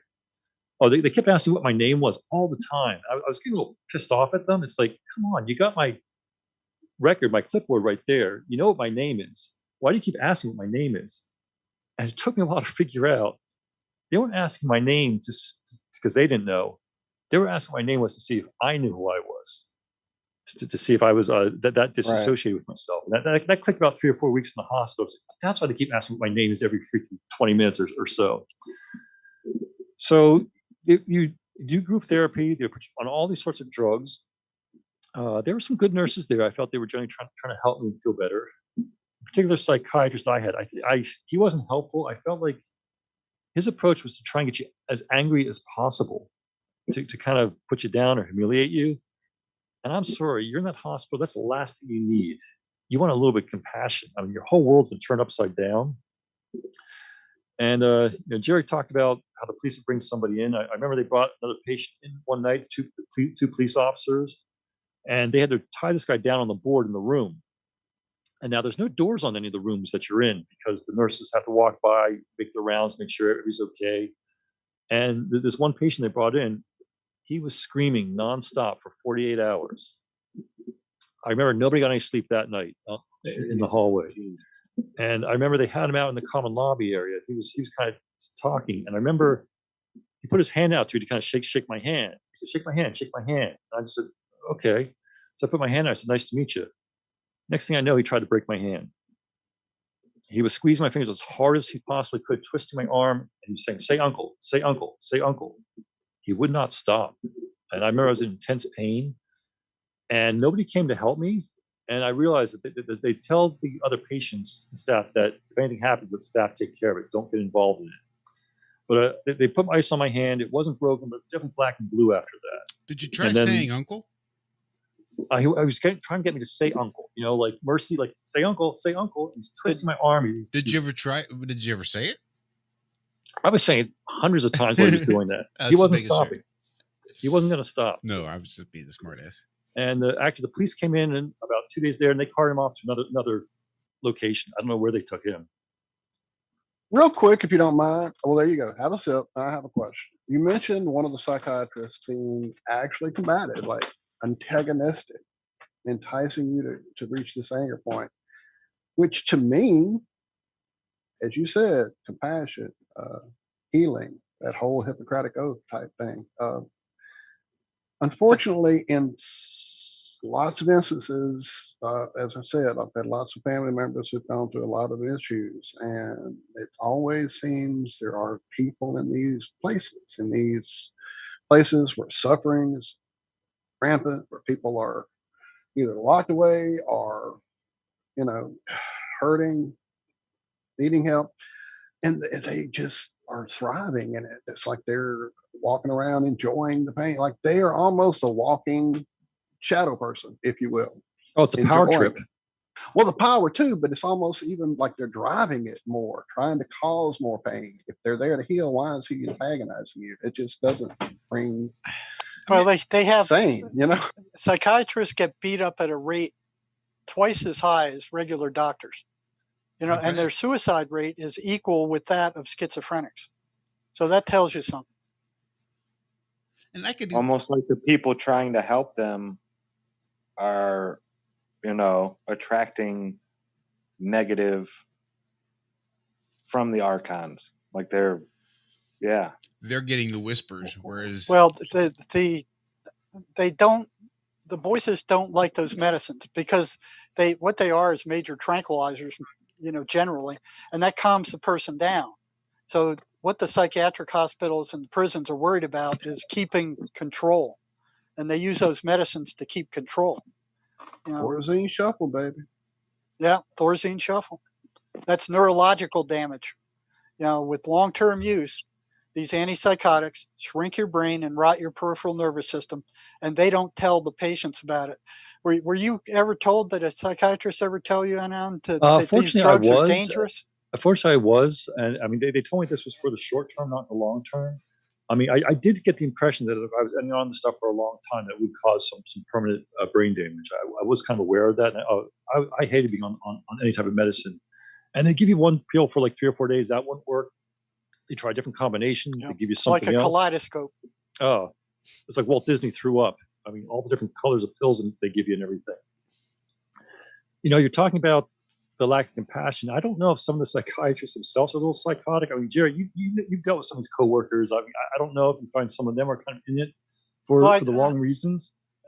There, a lot of them are on a power trip. I mean, there's some who really are compassionate. They want to help, but like you're saying, they see that these medications don't do anything. They don't cure anything.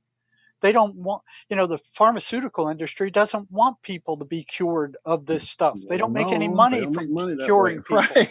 Exactly. And they don't, matter of fact, the research funding for schizophrenia has been cut to an absolute dribble. They don't want people recovering. They want to be selling these drugs. They're making, I think it was $34 billion a year selling these same drugs that Anon has been talking about. They don't want to lose that income, and they don't want any interference from it either. You go to a psychiatrist office, you're going to come out with some kind of drug because they're drug pushers. They're friggin' drug pushers. And if you can afford to pay whatever high price tag they'll put on it, then they'll definitely stick you for that high price tag. But you notice there in the fine print audio part of those commercials, 9 times out of 10, they'll say, if you think you can't afford a fly or whatever the name of the drug is, contact whoever. They'll give it to you. They'll definitely hand it over. They want you on it. They want you dependent on it. Yeah. Matter of fact, across the border, I'm 60 miles from the Mexican border where I am now in Tucson. Here it costs close to $1,000 a month for a patient to stay sane on these drugs or controlled enough to where they can not cause problems or whatever. You go across the border to Mexico and it's like, $75 for these same drugs with a Mexican label, but they don't want you bringing those across the border. Right. And the psychiatrists are saying, oh yeah, they're not the real drugs. These are some copy that don't really work. No. But they're the same drugs by the same companies. Absolutely. They go there to get their prescriptions. They go there to get their dental work done, their vision care done. They kind of make a vacation of it and go down there and get a lot of work done and have some time away from the craziness. So yeah, it's definitely different. Yeah, they can get them at a fraction of the price, and they're still making a profit at that. So they're going, oh yeah, U.S. citizens can afford these things, so we're going to charge up the yin yang for them. So they're making money on the office visits because you got to keep coming back for a prescription. These are not abusable drugs. Nobody wants to take these things. Nobody in their right mind wants to take these. Nobody in their wrong mind wants to take these. They all go off them at some point. So what they're doing is fleecing. The Western mental health system works well for psychiatrists and big pharma, but don't work well for us.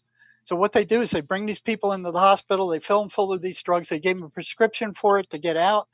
They send them out with 2 weeks supply and say when you run out, go to your local mental health center and they'll give you more. They don't want to go to the mental health center and get more. They don't want to take them at all. So they end up going off them, getting psychotic, and then they run. It's like a giant merry-go-round, a drug-fueled merry-go-round. It goes round and round and round. Each time they're fleecing the insurance companies, the patient, or the government for thousands of dollars. Each circle. Same thing with the mental health centers. They go, they get off their meds, they lose it, they go back to the hospital, they go back. They don't want to take these drugs. These drugs aren't curing anything. All they're doing is doping them up, as Anon was telling you. They don't cure anything. So I was on all these drugs when I was in the psychiatric hospital for those 4 weeks. They tried everything. Nothing was working. So finally, to them, it was the last resort. We were talking about ECT, electroconvulsive therapy, early on in the show here. That's what they put me through. Oh my Now, goodness. it's not as bad as it sounds. It's not as bad as what it was when I was working at the state hospital. That was really bad. Yeah, 1950s, 1960s, forget, people were breaking bones and tearing themselves apart with the convulsions. So what they did in my case, so this would have been fall of 1990, end of September. None of the drugs were working.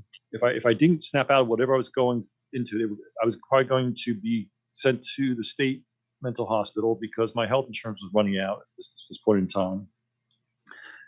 And what they do is, it's kind of like going to surgery.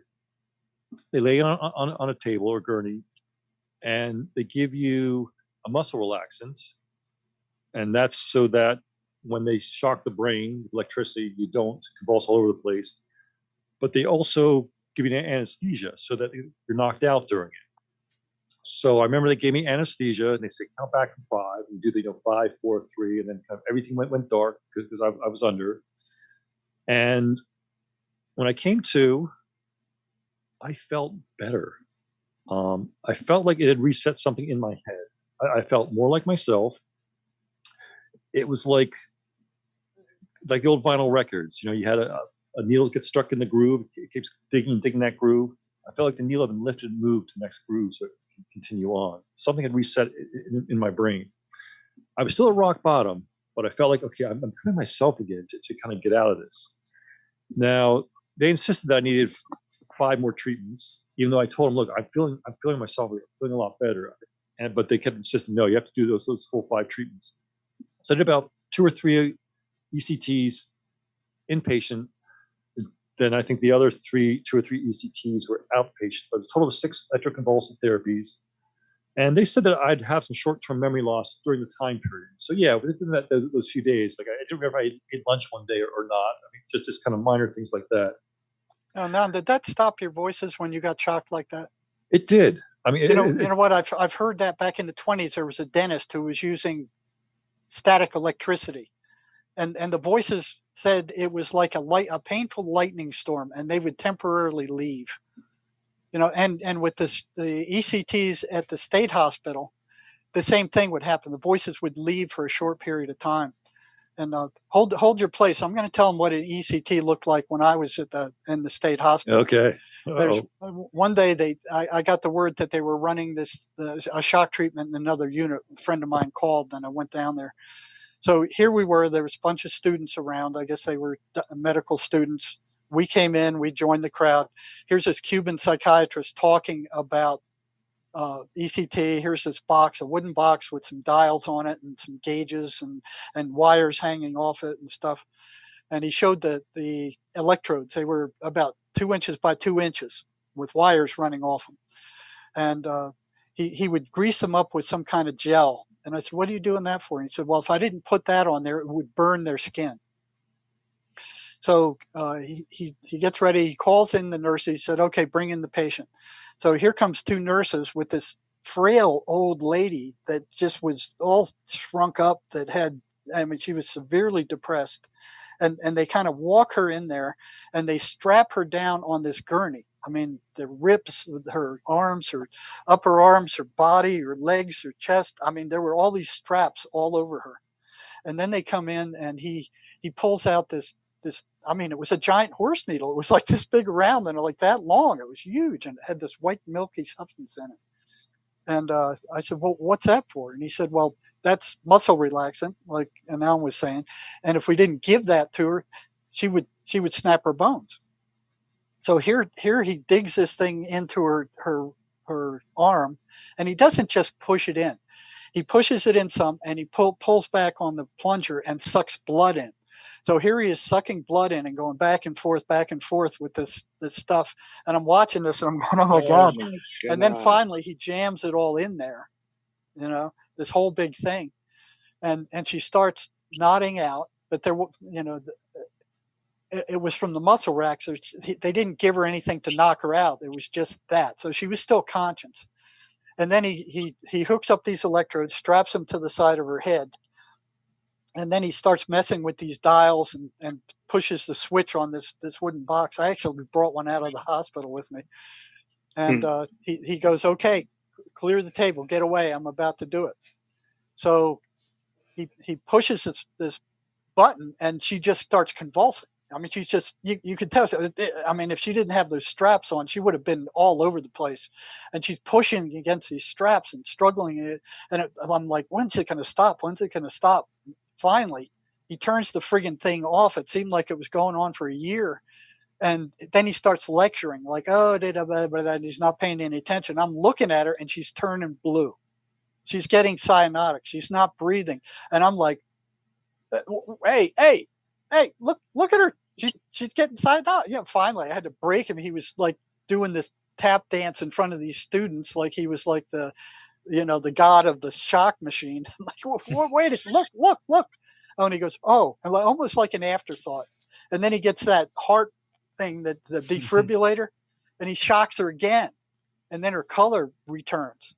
You know, Oh and my. then he just goes back to lecturing like nothing happened. And I'm like standing there going, you know, I got a pretty strong stomach, but man, after that was over, I went to walk out and I almost fainted. I had to hold on to one of the pillars because I was dizzy. I was like, oh, ooh.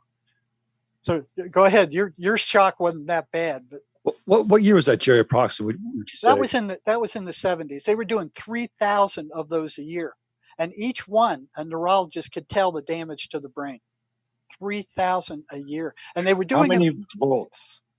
Oh, I don't know, but it was enough to make them jump. You know, they were convulsing. You know, Do you still have that box? no, I gave it to an abnormal psychology instructor at Pima College. I tried to electrocute a cockroach with it once. It didn't work.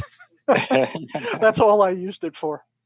But yeah, that was doing a lot of damage. And what was even worse was it was the attendants on the wards who were pretty much ordering these things. So if the patient was causing them a lot of trouble, they'd go to the psychiatrist and go, oh, well, I think Joe Blow needs another shock treatment. He's been acting pretty uppity lately. So they take him, strap him down, and then More of a punishment. Yeah, using it as a weapon instead of a tool to heal. Well, I have to say it did calm them down for a few days. I mean, they were like, you know, for a few days they weren't causing any problems. You know, so it was being used as a control mechanism and a punishment.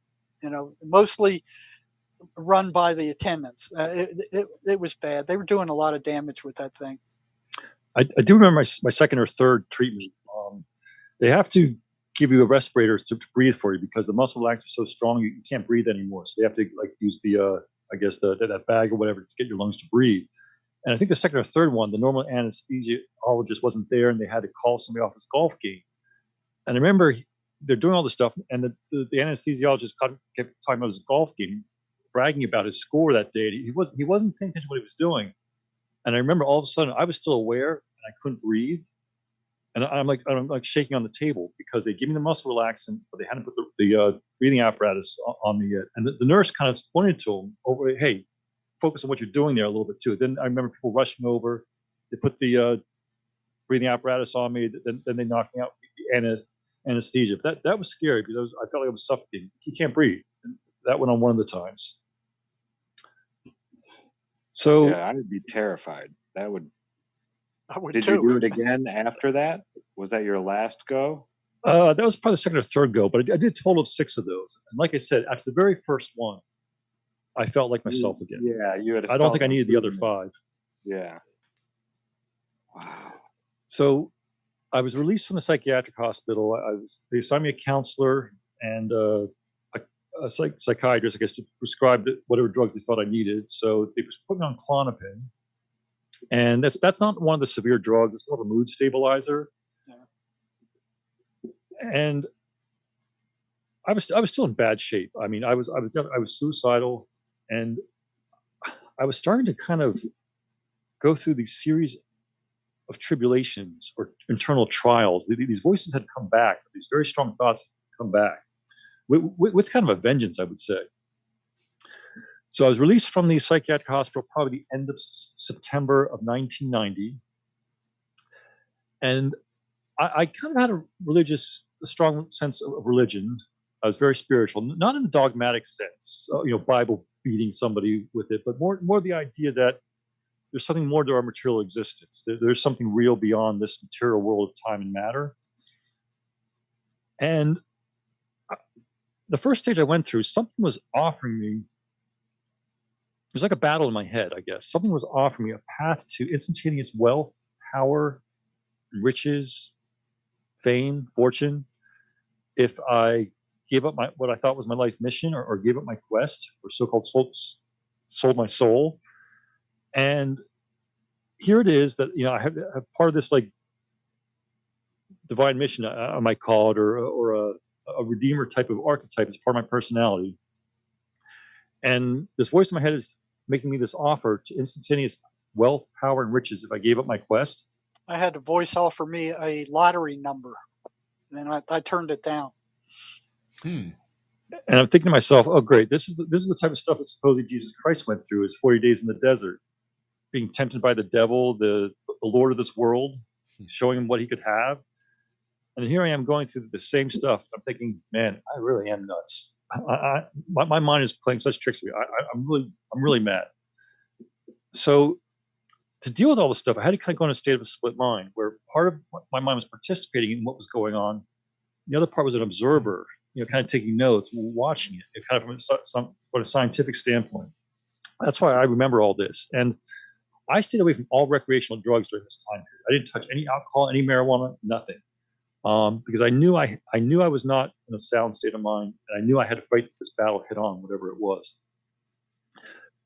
So I didn't take that offer. I didn't sign that. I didn't make that deal with the devil. I didn't sign that Faustian bargain because I felt like it had an ulterior motive for offering me that. I felt like there was a reason it was offering that deal, and I mean it showed me how to do it from a business model and everything, how to get there.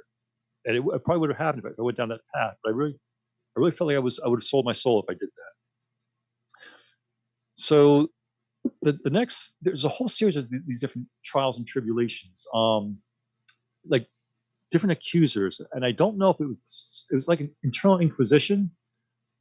I don't know if it was the same voice, the same entity, or multiple different entities. But one of them kept making me feel of what a horrible human being I was. Like I didn't deserve to exist because of all the flaws in my character. I mean, it would bring back memories of like every time I killed a fly, anytime I stepped on an ant. And I used to go fishing as a kid. We'd all go down with a fishing pole and folks bait the earthworm to catch a bass or a trout or something like that. And it would keep showing me how I killed an earthworm when I baited that hook to catch a fish. What a horrible being I am. I didn't deserve to live. Look at you humans. You kill earthworms. You think you're a decent person? You're not. And it made me feel such guilt and shame to the point that I was thinking about killing myself too. And the thing about these voices of very strong thoughts is it's not about self-preservation. They're trying to destroy their target or their victim. Yeah. It was telling me one of the suicide schemes it was concocting in my head was to climb up a high voltage tension tower, jump off the top onto the high voltage lines, and let my body just dangle there and get electrocuted. There was the old standard one also about carbon monoxide poisoning, hooking up the pipe exhaust to your car. And I got to the point where I was putting the duct tape onto pipes in my garage, hooking up the exhaust. But there was a battle going on in my head. I mean, there was other things that was telling me, no, don't do it, don't do it. It's like the devil on one shoulder, the angel on the other. That's what's going on. I've heard similar over and over where the voices would come in at the last minute and save somebody. I mean, the suicide attempts that, especially in the ER, there's one lady got hit by 2 trains. She tried to kill herself. 2 trains. That got hit by the first one, thrown on the track of the second one. Second one came and hit her again, threw her about 50 yards off. She couldn't get out of the car. It was crushed. They had to cut her out. And here she was an hour later sitting in front of me in the ER. And I asked her, I said, what, when you came to, what were you thinking? She goes, I was furious. I didn't want to be here. I wanted to be dead. She said, I heard a voice that said everything was going to be okay. She said she just felt this comfort just go all over her. And she knew everything was going to be fine. And, after that, I recommended she be let out. I think she had her lesson.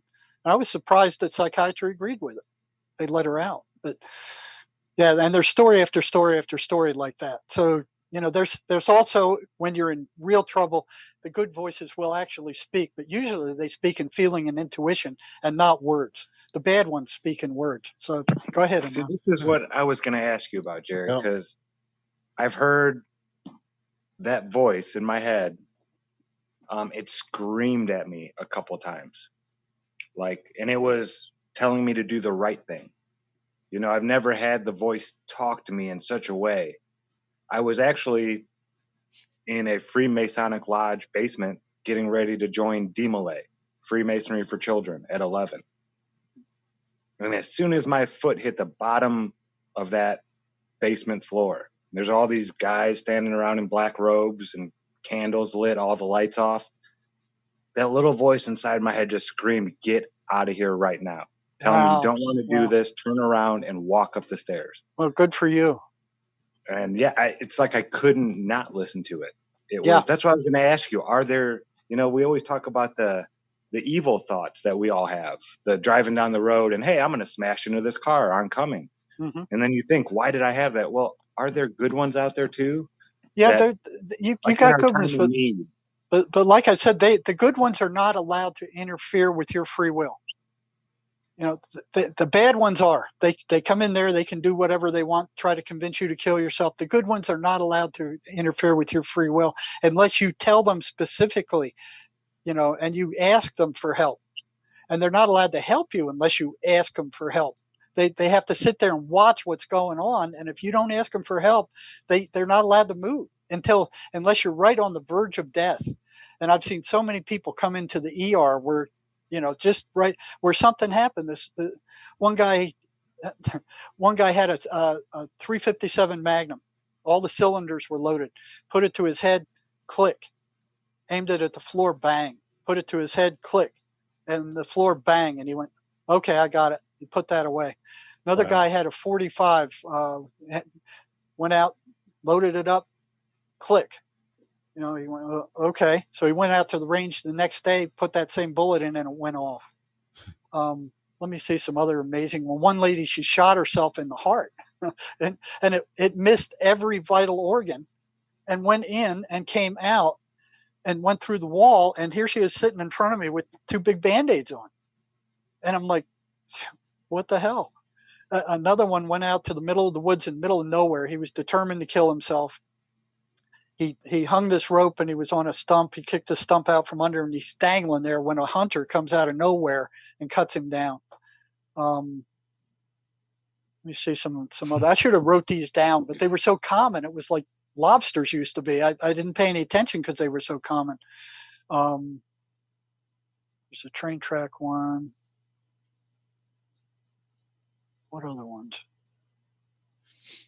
It reminds me of the MK Ultra mind control, where they give their subject the pet, the little bunny, the little kitty, the little puppy.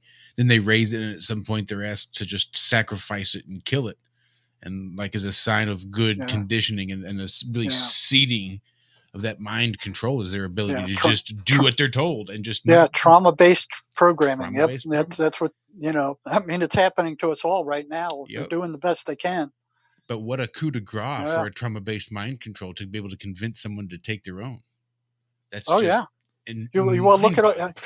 at right now with all the shootings that are happening right now, where they're going after the guns. It's like shooting after shooting after shooting after shooting out of nowhere. There wasn't that many shootings, a couple of years ago. And so right now, 2-year period, somehow, amazingly, they're coming out of the woodwork. Yeah, we've had guns for how many hundreds of years? And even nothing 100 like this. years where they could shoot. We had machine guns over 100 years ago that were legal. Anybody could buy them. And there was nothing like this going on. Right. They're after those guns. They want those guns. They get those guns. They got us. And if you look at the patterns that the voices run and what we're being told over the mainstream media now, it's identical. It's absolutely identical. What the voices are telling schizophrenics are the same things that the mainstream media is telling us right now. Same stuff. Man, it shows you who's running. That they have their claws in these people. Yeah, they the people do. calling the shots. These archons are not only steering them, but they're controlling them. Yeah, well, they sniff out trauma, as you said, right, Jerry? I mean, these things that if it's somebody who's gone through a lot of trauma in their life, I think they see them as an easy target or a victim. It tends to be a way in. It's like a shark smelling blood. So I went through a whole bunch of different stages, and I think the next, and this is probably like going into the winter of 1991. But I remember this one, I remember very distinctly, where it kept saying how worthless humanity and I are, that we're just lumps of flesh, blood, and bones, and destined to rot, be eaten by worms and bacteria when we die. And I would argue against these strong thoughts or voices. I mean, I told this one, I said, we didn't decide the composition of our bodies. It was granted or forced upon us. We didn't decide our shape. I said, don't condemn our form when we had no control over its creation. I said, take your arguments to God. This was his saving grace. I mean, this was his saving grace, this one. And that one backed off right away. It's like it knew my defense or stance was extremely strong, and it had no case. So it stopped right there. He probably said, he's right on this one. We'll try a different approach. So the next archonic thought kept attacking humanity, and I almost felt like I was acting like a defense attorney or like a lawyer, an advocate on behalf of not just myself, my own soul, but all of humanity. But what it was doing, it was witnessing aspects of humanity throughout history through my mind and my eyes. It showed me all the derelict and dysfunctional behavior of our species throughout history. The different wars, the violence, and it would pull up something from my memory, and it would say, like, see, humanity is an abomination. You're a witness to all this. How can you stand up and defend humanity if this is all that they're going to ever be? And it kept saying that we were a species that didn't deserve to exist anymore. And I would defend against these judgments and these arguments. I would say, yes, you're right. There are some humans that are evil, wicked, ignorant, and full of hatred. But I also said there's others that are good, compassionate, kind, and full of love. And I put forth my defense that you don't condemn an entire species, religion, or culture as being entirely imperfect based on the actions of a few. So I was trying to defend humanity against this entity or whatever it was, based on the fact that, yeah, there's some evil in the world, but there's some goodness too. You don't condemn us just because of the actions of a few. And then the next stage or attack was going on about some knowledge I was being given, and why should I even try to guide humanity? They said humanity will never listen, they will never change. They only laugh and mock you.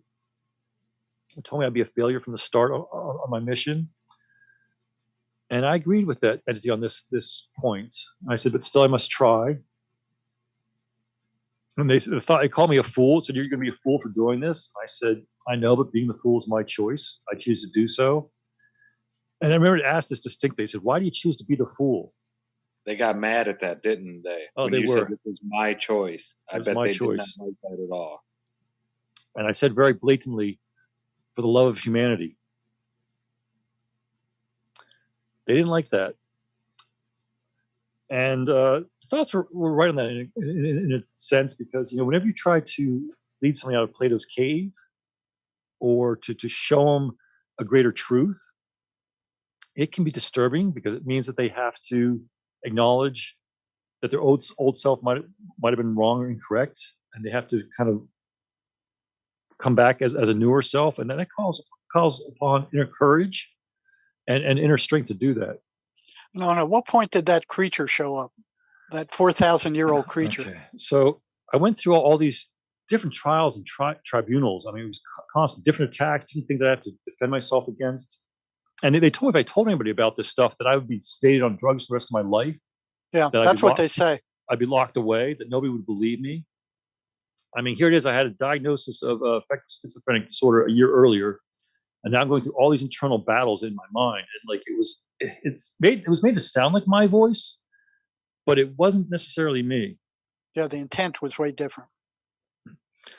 So I was broken from all these trials and tribulations. And this is coming into spring, fall of 1991. I mean, I was exhausted. I was psychologically way down there. I was depressed. I was feeling trapped. I was overwhelmed. I was isolated. And now it kept telling me there's no such thing as God. To give it up. God does not exist. God is just a delusional fantasy. So I was fighting this thought, and I was ready to give up any faith or belief that I had, any sort of divinity. And I started praying to the highest transcendent God I possibly could, calling upon all my religious upbringing that I could possibly pull up. And I started praying as intensely as I could and say, God, give me a sign. I need to know this isn't all just madness in my head. I need to know if there's something more profound in what's occurring here. I don't care what the sign is. Just show me something. Give me something to grasp. I mean, it could have been a priest suddenly showing up, knocking on my door in the next few days. I would have accepted that as a sign. If a Bible arrived in the mail by mistake, I would accept that as a sign. I needed something. So it was about 2 weeks, the most intense praying I ever did. And all of a sudden, I woke up one night about 2 or 3 o'clock in the morning, and I had this feeling there was a presence in my room. I looked around, and I didn't see anything. I looked up at this ceiling light, the square ceiling light fixture over my head, and all of a sudden I started to see like this kind of like a grayish silverish fog start to enter my room. And it was moving almost the way ink would move through liquid, but it wasn't moving like smoke. And it wasn't occurring right at the ceiling. It was occurring in a plane below the ceiling. It might have been a foot or 6 inches below the ceiling or so. At first, I thought it was an electrical fire in the light fixture. I was ready to evacuate the room, but I said, wait a second. That's occurring not where the wires are, and it didn't look like smoke. I wasn't seeing anything turning brown or blackish.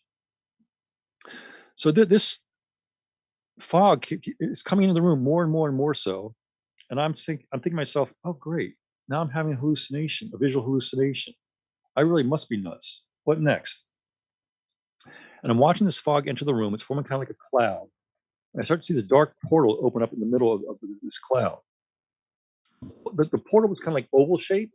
It started like really small. It got to be bigger and bigger and bigger. And it became almost like oblong. I could see that the fog or the mist was coming out the very fringes of this portal or gateway. And I'm looking into this gateway, and I can't see it. It's very dark in this portal. But it's almost like a rip in the fabric of space and time. And the fog and clouds entering the room. I'm looking, and part of me is saying, great, I'm hallucinating. The other part of me is saying, okay, let's see where this goes. You know, it's kind of cool in a sense. The scientist inside of me. And then suddenly I see this whoosh. I see these two serpentine tails moving from bottom to top in this portal. It looked like two separate spines or two separate sets of vertebrae. And the underside, the belly side, was kind of a lightish gray. And I remember on the sides of it, it was very dark black scales on the sides of these things. I'm like, whoa, okay, what is going on here? I'm having a hallucination of a giant snake there. And I remember saying, okay, well, it's in that portal. I guess I'm okay. But I spoke too soon. So the clouds filling up the room. Then I start to see these serpentine movements within the cloud itself, like coming in and out of the cloud and around in my room and everything. And I'm not sure where this is going. And then this creature or entity comes out of the cloud. It had a serpentine body, and it's almost like the two tails were kind of adjacent to each other now as it's coming out of the cloud. And I'm expecting to see like a serpentine or a snake-like head. It didn't have that. Its head was like a lion or dog-like face. It was very mammalian-like, like a mammal. So it had a mammal head, face, and it had a serpentine body or tail to it. You have a picture of it, right? Yeah. Now, I don't know if this was a hallucination or if this thing actually came into my room. And at first I kind of laughed because I'm like, okay, my mind's playing tricks on me. It's putting a dog or a lion-like face or head onto a snake-like body. I think, what's next and coming out of the cloud? Like a rabbit's head on a turtle's body or something like that? But this thing comes into my room, and then it goes across my field of vision from left to right, and it comes down and it's facing, and it's looking straight at me. It looked like a mangy cat, like a mangy lion. It looked kind of beat up, like it'd been in a cat fight. It had kind of whiskers on its face. Some of the whiskers were broken. I could even see stubble on its face. And its left eye looked like it had been kind of like scratched out, like a cat that's been in a bad cat fight. And it might even have been blind in its left eye. So it's looking like this kind of line mangy cat thing. It's coming at me face on. I'm a little bit frightened. I'm like, okay, this is odd, but I wasn't terrified or anything like that. And then the face changes into the most horrible possible hobgoblin, gremlin looking like face like one could possibly imagine. It was very wrinkled and prune-like. It looked almost like a old hag or man of decay, the way the face looked. I mean, it was total horror. And it kind of opened its mouth with a howling or screaming expression. And it came at me almost to devour me. And for a split second, every cell in my body felt total horror. I really thought this was the end of my existence because I didn't know if this was a hallucination or something that really was in my room that night. So what I did something entirely different, unexpected. I figured these were my last moments of existence. I didn't want to leave this world feeling terrified of where this entity was about to devour me. So I changed my internal state. I lowered my ego. I didn't fight it. I knew that would have been pointless. This thing was much more powerful than I was. I knew that. So I projected love onto it. That's the only thing I had left in me. So I just projected love onto it. I'm not going to fight you. I'm not going to battle you. I'll lower my ego and project love onto you. And that works with the voices too. The next thing I know, this entity, the face, Absolutely does. it either pulverized or disappeared or vanished. Yes. Now, something else happens after that, but I was working on writing a book the last few years, and I came across an image of exactly what I saw. I was reading up on Gnosticism, and I never knew about Gnosticism before. They talk about the archons and the aeons and everything. But I printed it out this time, Jerry. Oh, good. This is exactly what I saw that entered my room that night. That's 4,000 years old. It's actually the Egyptian god Chnubis.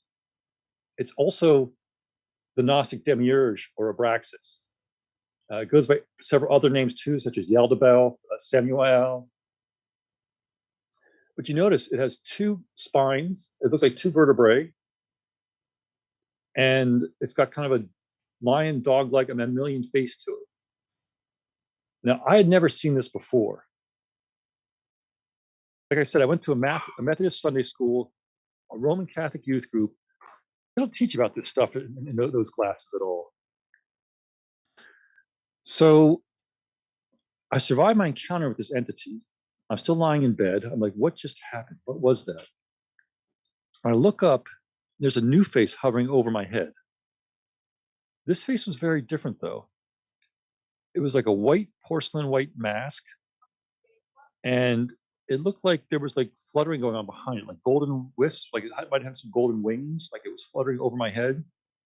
And it was sheer beauty. I mean, this face was indescribable beauty.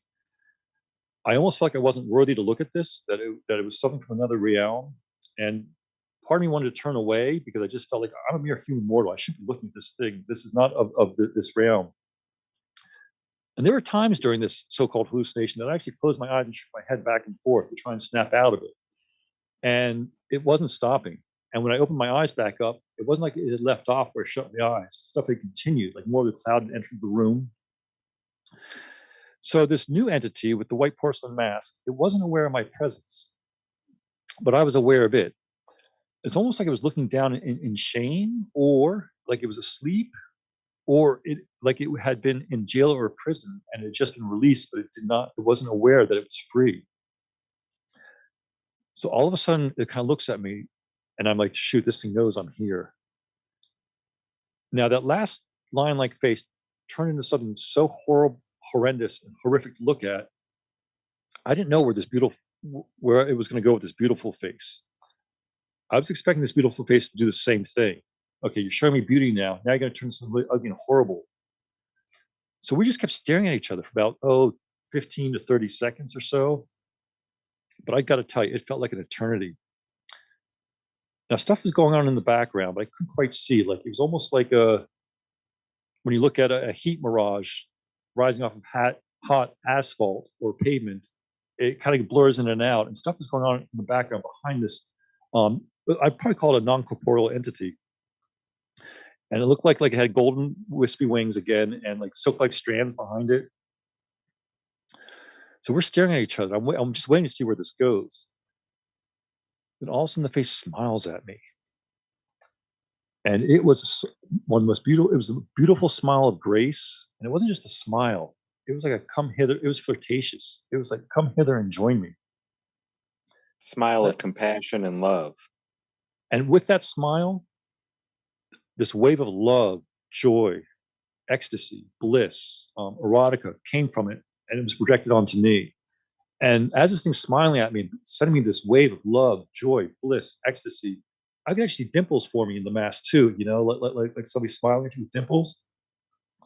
Now, the face was androgynous. I couldn't tell if it was male or female, but it was sheer beauty. I felt as though it was of a feminine nature. And the next thing I know, as I'm feeling this extreme state of bliss, joy, erotica. And I say erotica not in a purely physical sense, but in a sensual sense of like you're uniting with another being, you're merging together. And I started to have an out-of-body experience where I felt myself rising out of my body. I was merging with this white porcelain-like faced beautiful entity. And the entity started to go reverse back into the portal from which that other entity had come out of. And I'm rising out of my body, merging with this entity, and we're both starting to enter the portal, the gateway that was there. And just as I'm about to cross the threshold and 100% merge with this entity, like it was becoming part of me and I was becoming part of it. And just as I was about to cross from out of my bedroom, go fully into this portal, I fell back asleep. I remember everything kind of going dark and gray as I fell back asleep. Now, I woke up the next day, about 4 or 5 hours later. I was in a state of religious shock. It's like, I don't know what just happened. But I knew this much. I knew that I was going to be okay. I knew that here it is. I was praying for a sign from God. And this is what happens. I have a divine encounter like this. And it kind of gave proof that, yeah, God exists. Now, there's so many different ways to interpret what had happened. I'm giving you my observations of what I remember from what occurred. But those voices and those battles stopped after that. The voices got very infrequent. Still took me a couple of years to get back on my feet again as a human being. But I kind of had to enter this mundane world of time and matter. I mean, I had to try and get a job out there, had to try and get out on my own feet, try to establish myself. So this happened over 30 years ago. And I never told anybody about these experiences until about, I think, 2004. I told my future wife at the time who I was dating. And she's Roman Catholic. And the ironic thing is she believed about the experiences more than I did. I have a rational, engineering, logical mind. So it was tough for me to come to terms with this, but I have to accept it. There's no way around it. And so it took me years and years and years to try and figure out what was happening. And that's why I started writing a book kind of about some religious experiences and kind of on my path of trying to figure out how the universe works and like why there's so much joy and yet pain in this world and what we're dealing with. And then on what would you tell psychiatry if you ran into a psychiatrist and he tells you, oh, this is full of crap. These are just hallucinations. BS. This is not a mental illness. This is a spiritual battle. This is a spiritual battle. And I think a lot of mental illness is really underlying a spiritual battle. Yes. Especially schizophrenia. And I mean, I hated being on the drugs. I hated being on Klonopin. I don't want to be on that stuff. I mean, I wanted to feel like I was in control of my own faculties. But I think I was fortunate to get through it because of the initial ECT kind of stopped the voices for a while. And then I was able to confront the stuff head on. But that vision that I had, it saved me.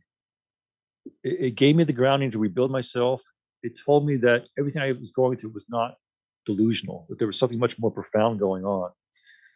Now, that entity that I saw with the snake-like body and the lion dog-like face, I mean, that could have been the head archon himself, Abraxas. It could have been Satan. I mean, it could have been testing my resolve. There are several different ways to try and interpret this stuff. Mythology talks about a lot of this stuff too in roundabout ways. But Oh, the it thing is, I comes didn't. up in occults, and like for instance, Zach, were you looking at the picture he was showing?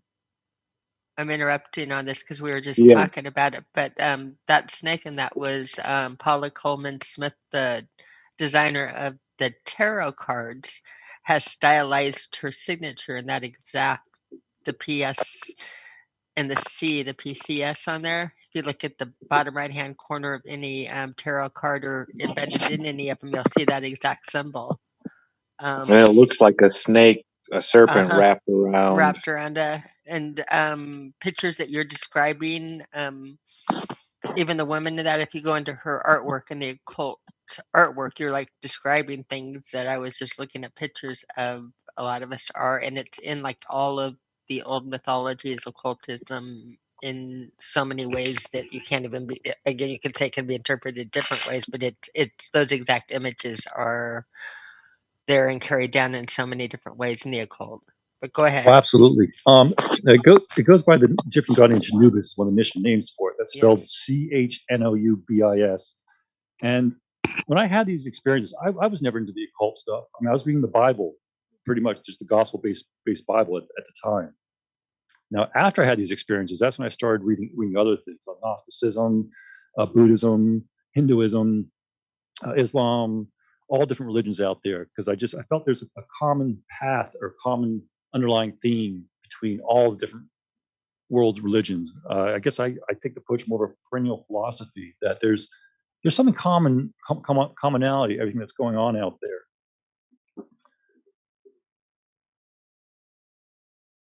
That's your story. And here I am today. I'm doing very well. I've got a wife, a family. Fortunate to own my own home. I'm able to support myself, and I didn't have to succumb to these toxic drugs over a long time period. So I think the best way to help these schizophrenic patients to realize what they're going through, these are legitimate spiritual battles. Yeah, Drugs are not going to the help. voices are real. They're not hallucinations. And look what they do when they say they're hallucinations. I mean, they're telling the patient basically your brain is broken. There's nothing you can do about it. These are uncontrollable hallucinations. The only thing you could do is take our toxic medications, which Anon spoke about what good those are. And they're making $34 billion a year selling these toxic drugs that rot out the person's, they shrink the person's brain. They rot out their peripheral nervous system. And they first discovered this in autopsies they were doing on chronic schizophrenics. They saw that their brains were shrunk. So they went, this is odd. What's going on here? So they brought it up. They published articles about it, and they challenged the big pharma with it. And big pharma and the psychiatric mafia went, no, it's not our drugs. It's the schizophrenia. It's the schizophrenia germ doing that thing. It's not our drugs. So they started feeding rats and mice these psychotropic drugs and found that their brains shrunk also. So did the monkey brains that were fed this stuff long enough. So they're actually doing damage to these people. And at the state hospital, they called it the Thorazine shuffle. These guys would drag their feet. I mean, their tongues would dart out. I mean, they're actually slowly destroying these people, and they're not telling them about it. So what they would do at the state hospital when they started showing these neurological signs of nerve damage, they would give them Klonopin that would mask those symptoms, and they would just go right on filling them with these psychotropic drugs, which continued to rot out their nervous system, but they weren't experiencing it until they got to the point where they couldn't think and they couldn't walk. I mean, you talk about, what is it, that code that they take, do no harm? Hippocratic oath. It doesn't apply to psychiatry. That's just crazy. Yeah. And you would think that's where we should have the most humane and loving treatment, is with mentally ill people. Those are the people that need the love and the more than most. I mean, you go in with a broken arm, that's one thing. But the mind, that's something totally different. Well, it involves the heart and the soul. It's not just the mind. Everything gets broken. They don't believe in the spirit. You in what, 8 years of college and graduate school, they never once mentioned this human spirit or the energetic being that lives within the person. And only recently, within, I don't know, probably the last 10 years, they came out with an energetic therapy that actually treats people fast and quickly and efficiently. And it doesn't require any drugs. It's called the MACE energy method. It was discovered by, of all people, the guy was a genius, but he was a ship captain. He was a merchant marine ship captain and very widely read. He wasn't brainwashed like they brainwashed me in grad school and college. Well, you believe this, you believe that, and then I found step by step what they told me wasn't true. I mean, he had a clear field to piece this together himself, and he pieced together the system, and it works, and it works really well. It's the next upcoming thing, and I'm sure psychiatry and the psychiatric mafia and big pharma are going to do everything they can to block it. But it's out there right now. I'm using it in my practice. It originated in Australia, and it's spreading.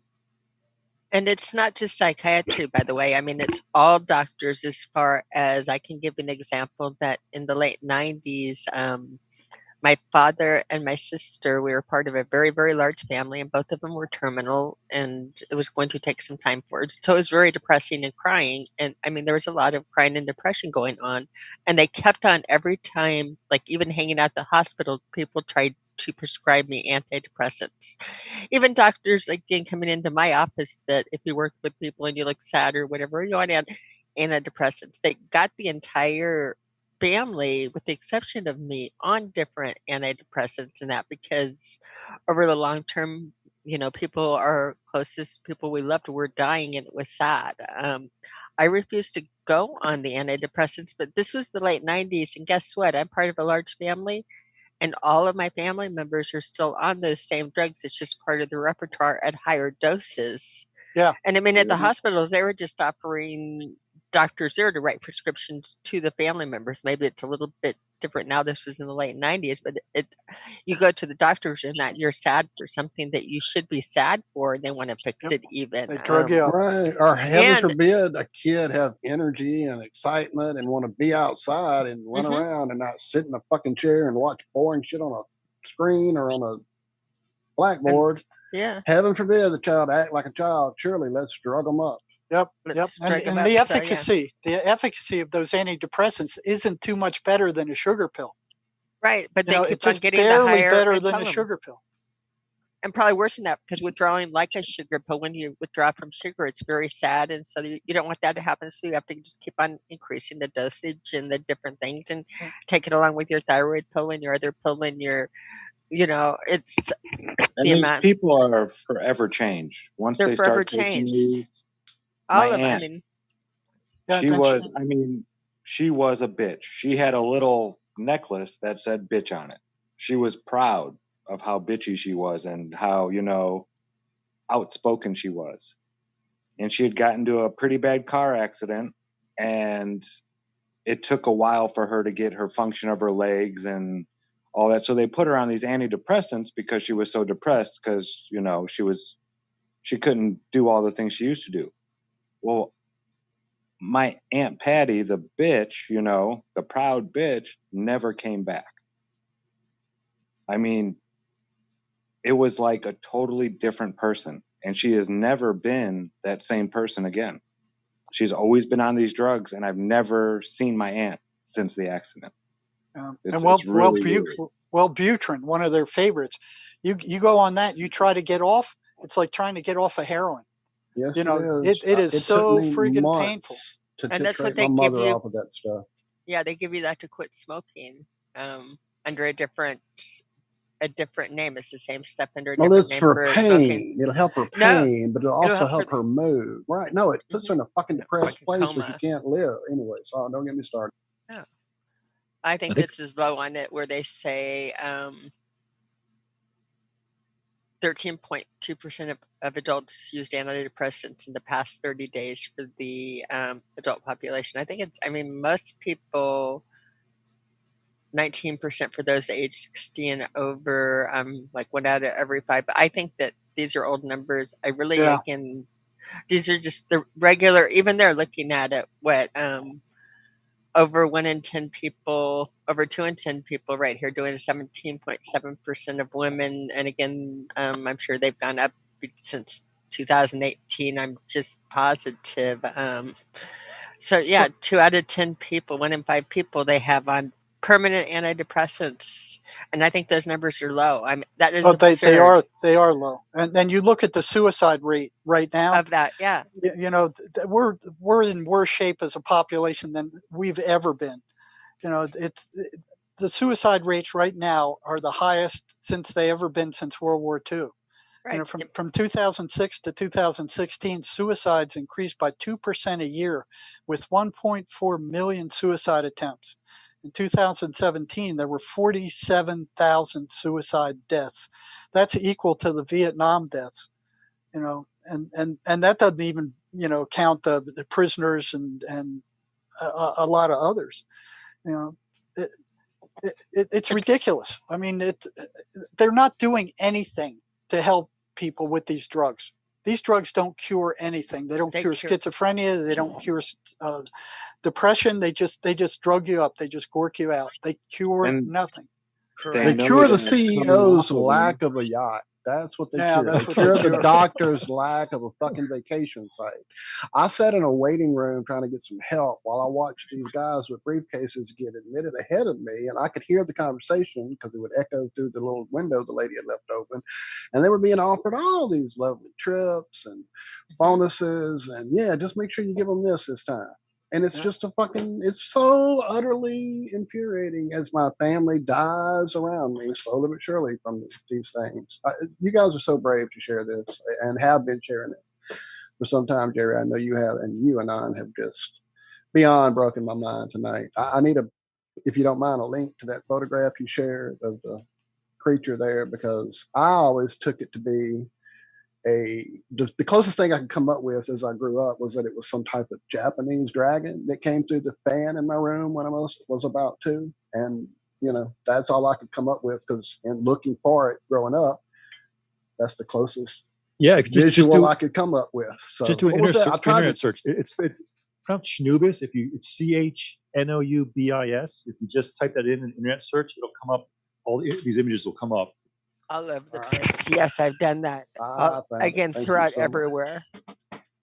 And I think when you held that picture up, it was just utter chill, truth bumps all over my body. Oh man, I think we need more shamans in our lives, not more drugs. Absolutely, friend. Oh, absolutely.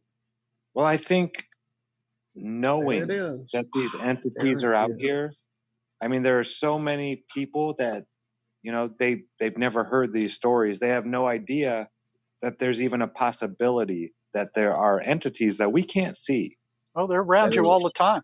Right here in the room with me. Yep. And they speak to all of us. They don't just speak to certain people. They speak to everybody. We all have these thoughts. Right. Where do you think thoughts come from? I mean, since the last time you came on, I have been speaking back to these entities when they attack me. Yeah. And I have had less and less attacks as time goes on. When I have those crazy thoughts, I go, ha ha, good try, not going to get me. Oh yeah, laugh at them. That's the best way. They hate being laughed at. You know, and they're consummate liars. They lie about everything. You know, you can't believe anything they say. I've heard, you know, 3 patients where they told the patient, "You gouge out your eye, we'll disappear. We won't ever come back." They gouge out their eye. The voices come back and go, "You stupid fool! Look what you did! What an idiot! You believed us?" And they laugh at them. Three separate patients did the same thing, gouged out their eye, and the same response. You know? Wow. Oh, these negative entities, they're bullies, they're gaslighters, they're pathological liars. They're going to do anything they can to invoke some sort of anger or negative emotions out of you. That's what they're trying to do. They're prodding you is what they're doing. Yeah, they want to generate that negative emotional energy. That's what they feed off of. Well, now I know you have your own channel and everything. I'm sure you've dealt with internet trolls. You know what? Just one. Really? Just one. And that just happened the other week, and I was notified by a friend of mine, you know, and I'm surprised it hadn't happened earlier. You know, I've been expecting it. I've been waiting for it. But yeah, for the first time, it happened last week. Some TikToker guy. Did you, and I think Jerry? A lot of his responses were very, like these entities we're talking about.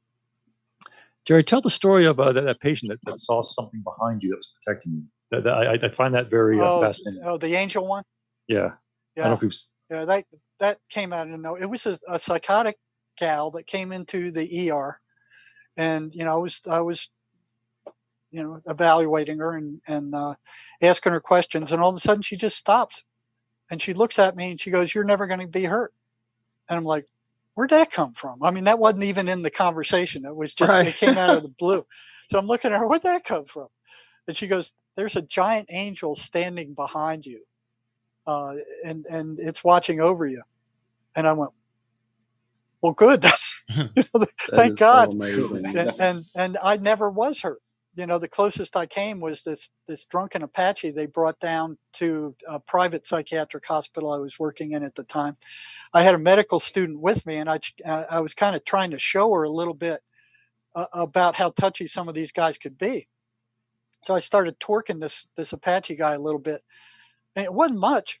And he picked up this friggin' sofa chair, and he threw it at me, and it clipped the top of my head. I could feel it go right through my hair, and it bounced off the wall. And I'm like, "Holy shit!" and I'm glad he didn't press the attack. He just kind of, just that "Yeah, one you want to torque me, huh? All right, here, take this." How's that for a crushed your bow? And there's times where I'll tell you, there were times where I've been scared shitless like Anon too. There 3 times that I remember. And what I was finding all along was these things ran specific, repeatable patterns. And they ran the same patterns at the state hospital in Georgia as they did over here in the ERs and the prison and the psych hospitals here. It were the same patterns. So if these things are running patterns, they can't be hallucinations. So I saw that they were running these patterns, and I'm going, well, I wonder what happened if I throw a monkey wrench into these patterns. And boy, the voices didn't like it. They didn't like it. So as I got closer and closer, I was working with prisoners at that time, and I would give them exercises to do that would disrupt these patterns. And pretty soon afterward, they'd come back and they'd say, "The voices don't like this. They don't like what you're doing." And I'm like, "Well, tough beans. Screw them." And then one comes in. He stops at the doorway as he's leaving, and he goes, "You know what you're doing is dangerous, don't you?" And I'm just looking at him because it hadn't crossed my mind. It's like, well, we're just disrupting the patterns. And he turns around and he walks out. So I'm like, where did that come from? What? I mean, these things live in their heads, not mine. They can't get out of their heads. So I'm like, okay, they can't come out. So I'm thinking that, and then a few weeks later, this guy continues to do these exercises, and he's getting better. The voices are starting to recede some. So he comes in, he knocks on my office door in the psych department, and I didn't send him a pass. And I look out, and he goes, "The voices want to talk to you." And that had never happened before. I would always talk to them through the patient. The patient say, they'd say, "I was crazy, I was stupid, don't listen to anything I had to say, I was a nutcase," that kind of stuff. And I'd tell them to go soak their heads in the toilet or whatever. We'd have those kind of. But he said, "The voices want to talk to you."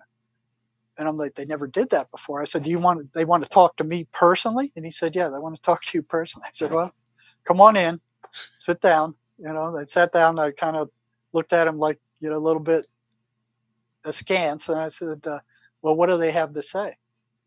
And these words came out of his mouth.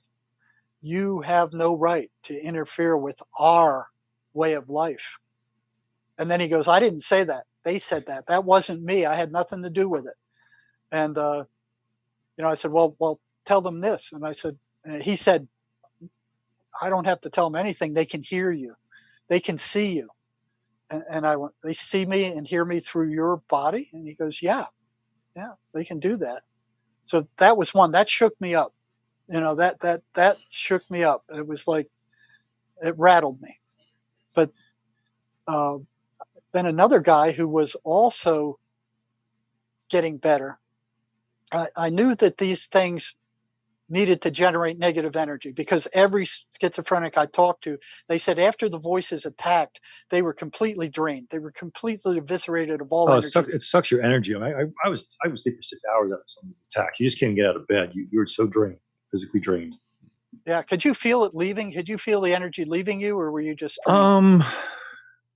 You know, it's kind of tough to remember that detail. I don't know if I felt the energy leaving me, but I definitely knew that I didn't have energy after the attacks. I was exhausted, like I went 9 rounds in a boxing match. You know? Yeah, yeah, and that was common. So I'm like, okay, here's this other pattern appearing where after the voices attack, these people they're drained. They're energetically drained. And one even told me, he said, I can feel it. I can feel my energy leaving when the voices are there.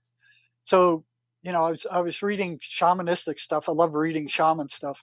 And one of them was talking about the voices being energy parasites. And I'm like, I wonder if that's not what's going on. So I brought that book into the prison with one guy I was working with, who was telling me that the voices were draining him. Does that look like a parasite? Yes, it does. Doesn't look good. So I said, and I would do this because I would question them all the time. When I got something, I would question them. I would talk to their voices. I wanted information from them, and I got in trouble with psychiatry twice for that. They put me on the carpet. Said, you do not ask these people that. You're reinforcing their hallucinations. You're making them worse. And I didn't see that. So I tried to just stay under their radar. But I brought this book in, with the shaman talking about this energy drain, and I told it to this one patient. I said, "What do you think about this?" And all of a sudden, he just went rigid, and he was just staring at me. And after I mentioned that these things were parasites, and all of a sudden, my office just erupted with this electrical crackling. It sounded like a welder. It was like crack, crack, crack, and it started behind my head, and it was like crack, crack, crack all the way up the wall at a 45-degree angle toward the ceiling. And I'm looking, I don't see anything, I don't smell anything, but boy, I can hear it. So I turned to this guy and I go, "You hear that?" And he's just staring at me with this zombie-like stare, and I'm like, "Uh-oh." So I figured I'm about to get attacked. So the only guard they had in the medical unit was a female, and that isn't going to do any good. I mean, you're going to be toast if you can't do something to help yourself before help comes. So I push my chair against the wall, and I get ready to kick him if he comes at me. And I'm trying to split my attention between keeping my eye on him and listening to this crackle. And it's just crack, crack, crack, crack, crack, and then it goes across the ceiling over his head, so I can see, I can follow it and look at him at the same time. And he's just staring at me with this zombie stare. He's not moving. He's just staring at me. And, like crack, crack, crack, crack, crack. And then it starts coming down the wall to my left. And I'm splitting my attention between him and the crack. And then it jumps into this Rubbermaid trash can right next to my leg. And I look in there and there's nothing there. There's just this crackling sound. And I'm like, what the frick is going on? And then it stops. It stops dead. And I look at him and he's just staring at me. And I'm like, what I'm like, what the hell just happened? And he slowly gets up and he goes, "I gotta leave." And I'm like, "Yeah, go, get the hell out of here, go." So he shuffles down the hall, and it took me, I think, 2 to 3 months before I got the courage to call him back and ask him what the frick ever happened in there. So when I finally do, I put out a pass. The guards bring him down. He comes in, he sits down, and he looks good. I was expecting him to be destroyed. He had plenty of energy. He was lively. And I said, I was expecting you to be a toast, after what happened.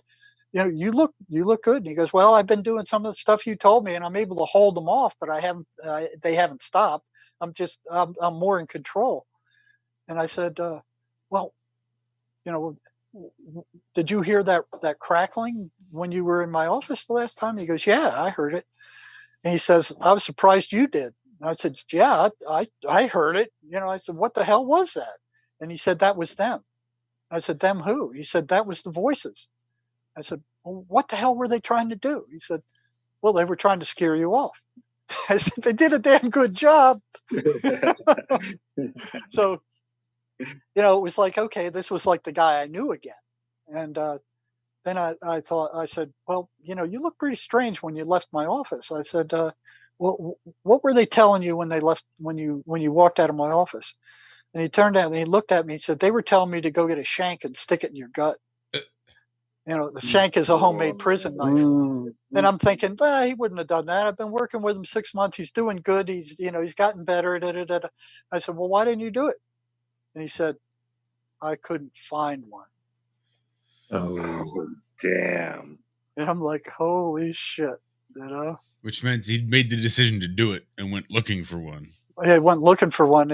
Nobody gave him one. I guess he couldn't find one. So, that was terrorizing. That was terrifying. And let me see what other one.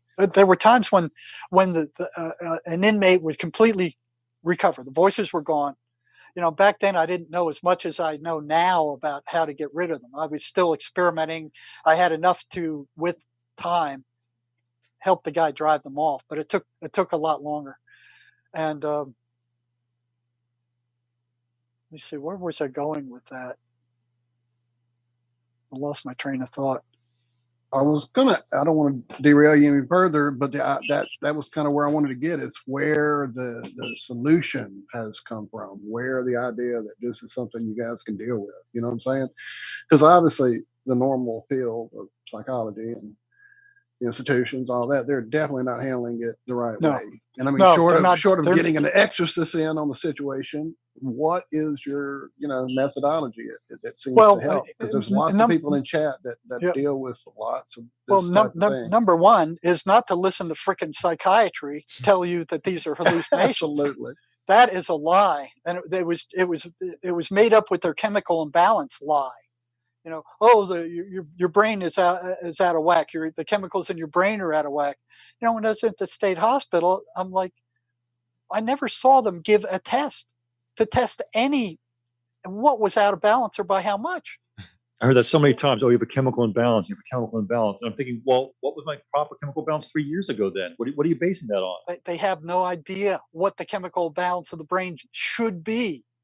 They don't even know. Just 2 words. Yeah. That's just 2 words that they use to get to do what they want to do.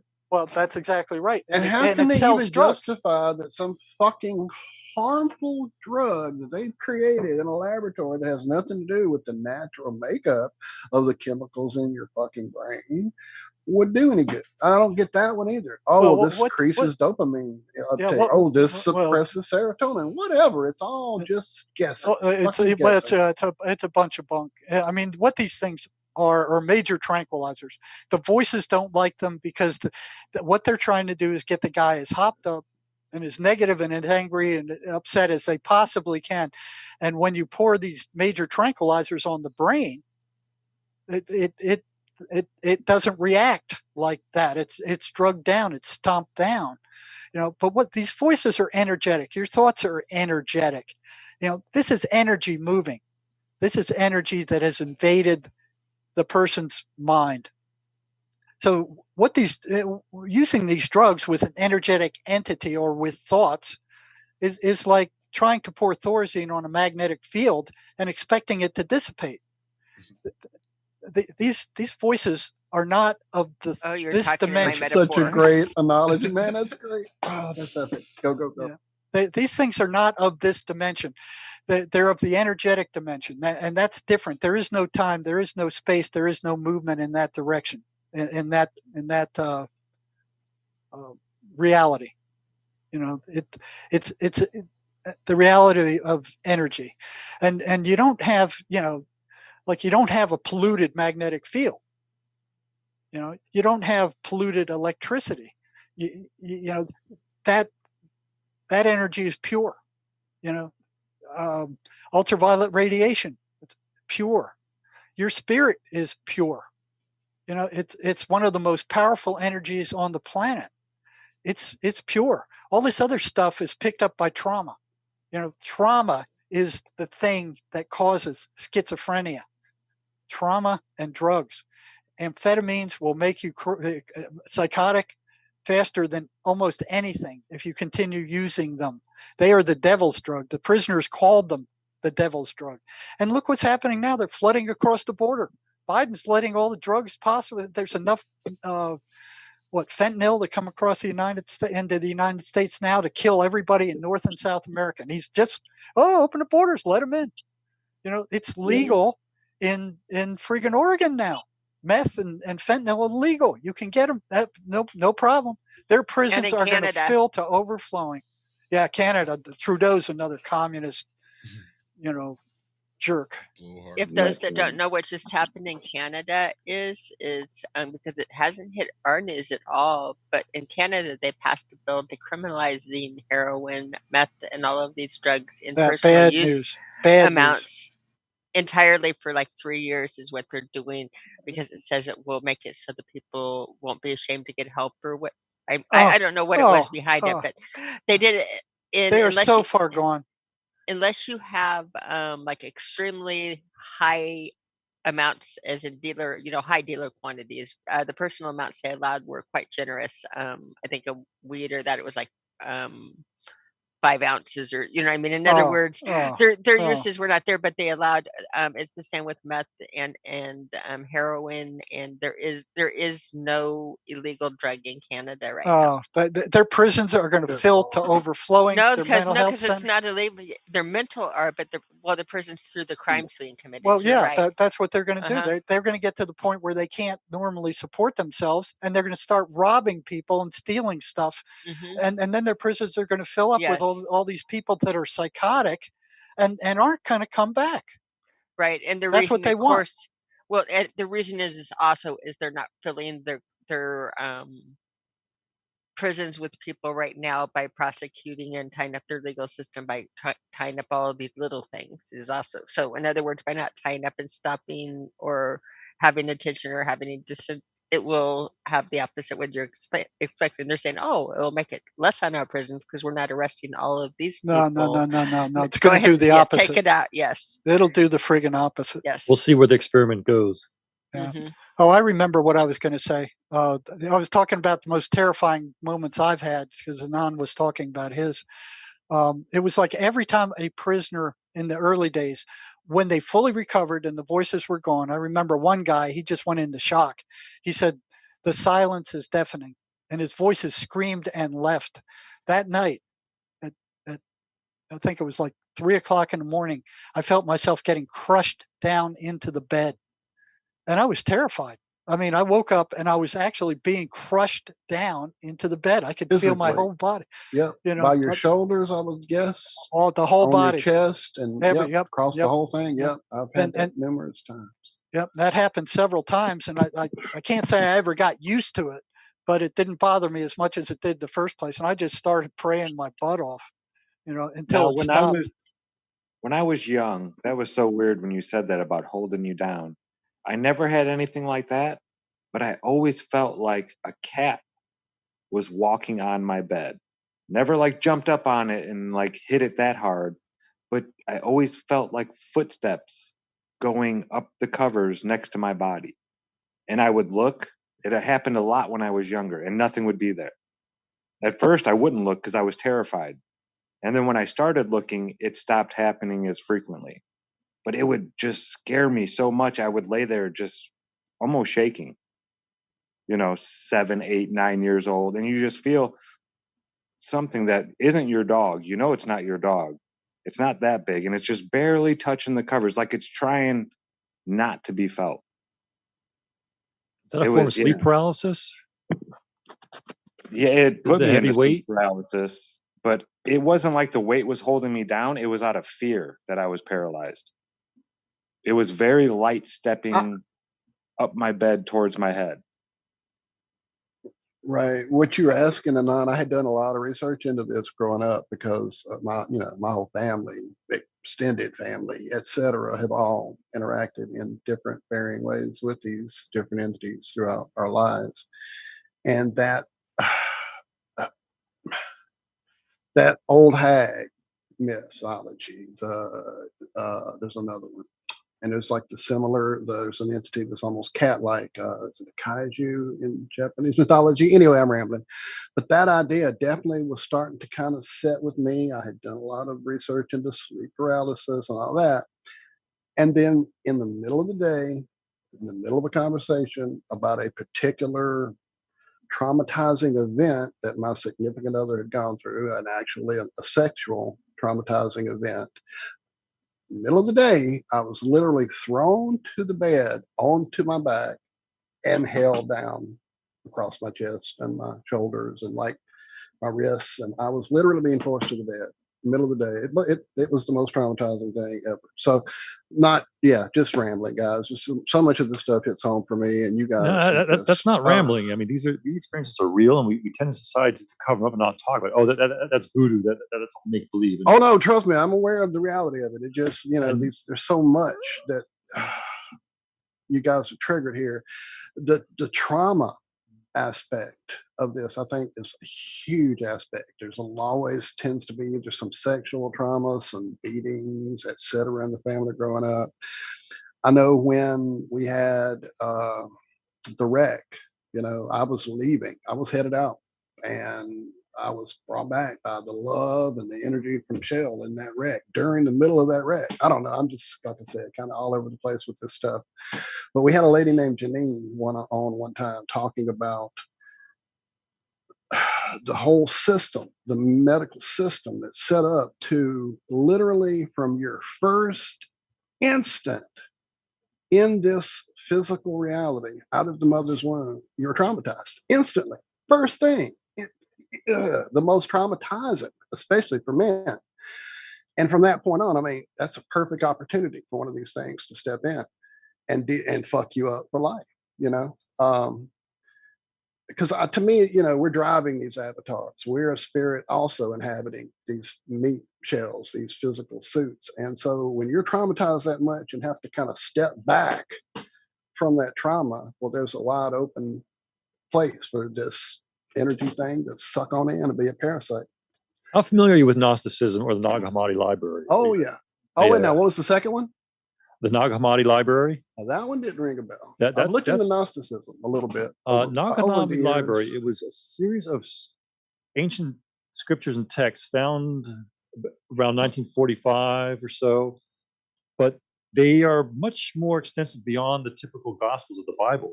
And they were written, could have been written around the time of Christ or a few hundred years afterwards. But Google Nag Hammadi Library afterwards. Let me put it this way: it's something that the mainstream religious front doesn't want you to know about, but it's very much out there. These are scriptures written by our ancestors hundreds of years ago, and they were banned or banished. And there's a whole history on them though as well. But it talks about some of this stuff, like being us entering this world. We're kind of traumatized just upon entering this world, and this was the writings of as I said, our ancestors. And I have it pulled up now. Thank you. I will definitely dig. Carl Jung gets into some of this stuff too. The Nag Hammadi Now, see, I may have Library. come through it back door through him because I did a lot of research into him in college. Again, there's so much that I've looked into growing up and dealing with these things. So Yeah, it's a busy universe out there, both in our material world and in the spiritual realm. That's for sure. Absolutely. You know, Jerry, Jerry, if you're talking, Jerry, I'm not hearing you speak. He may be having some issues with the connection. Let me try switching this. There you are. There you go. Yep. Yeah, I wonder how long I was out for. It wasn't too long. Oh, okay. How do you spell Nag Hammadi? It's two words. It's actually based on the location near, I think, in Egypt where they were found, but it's Nag is the first word. And I think Hammadi is Hammadi. What I'll do, Jerry, is drop in the chat. We are currently in on Zoom. The link I found that it's from the gnosis.org place, and it seems to have some extensive info. If that's not a good one, let me know. Anon. Yeah, I actually have there's English translations out there.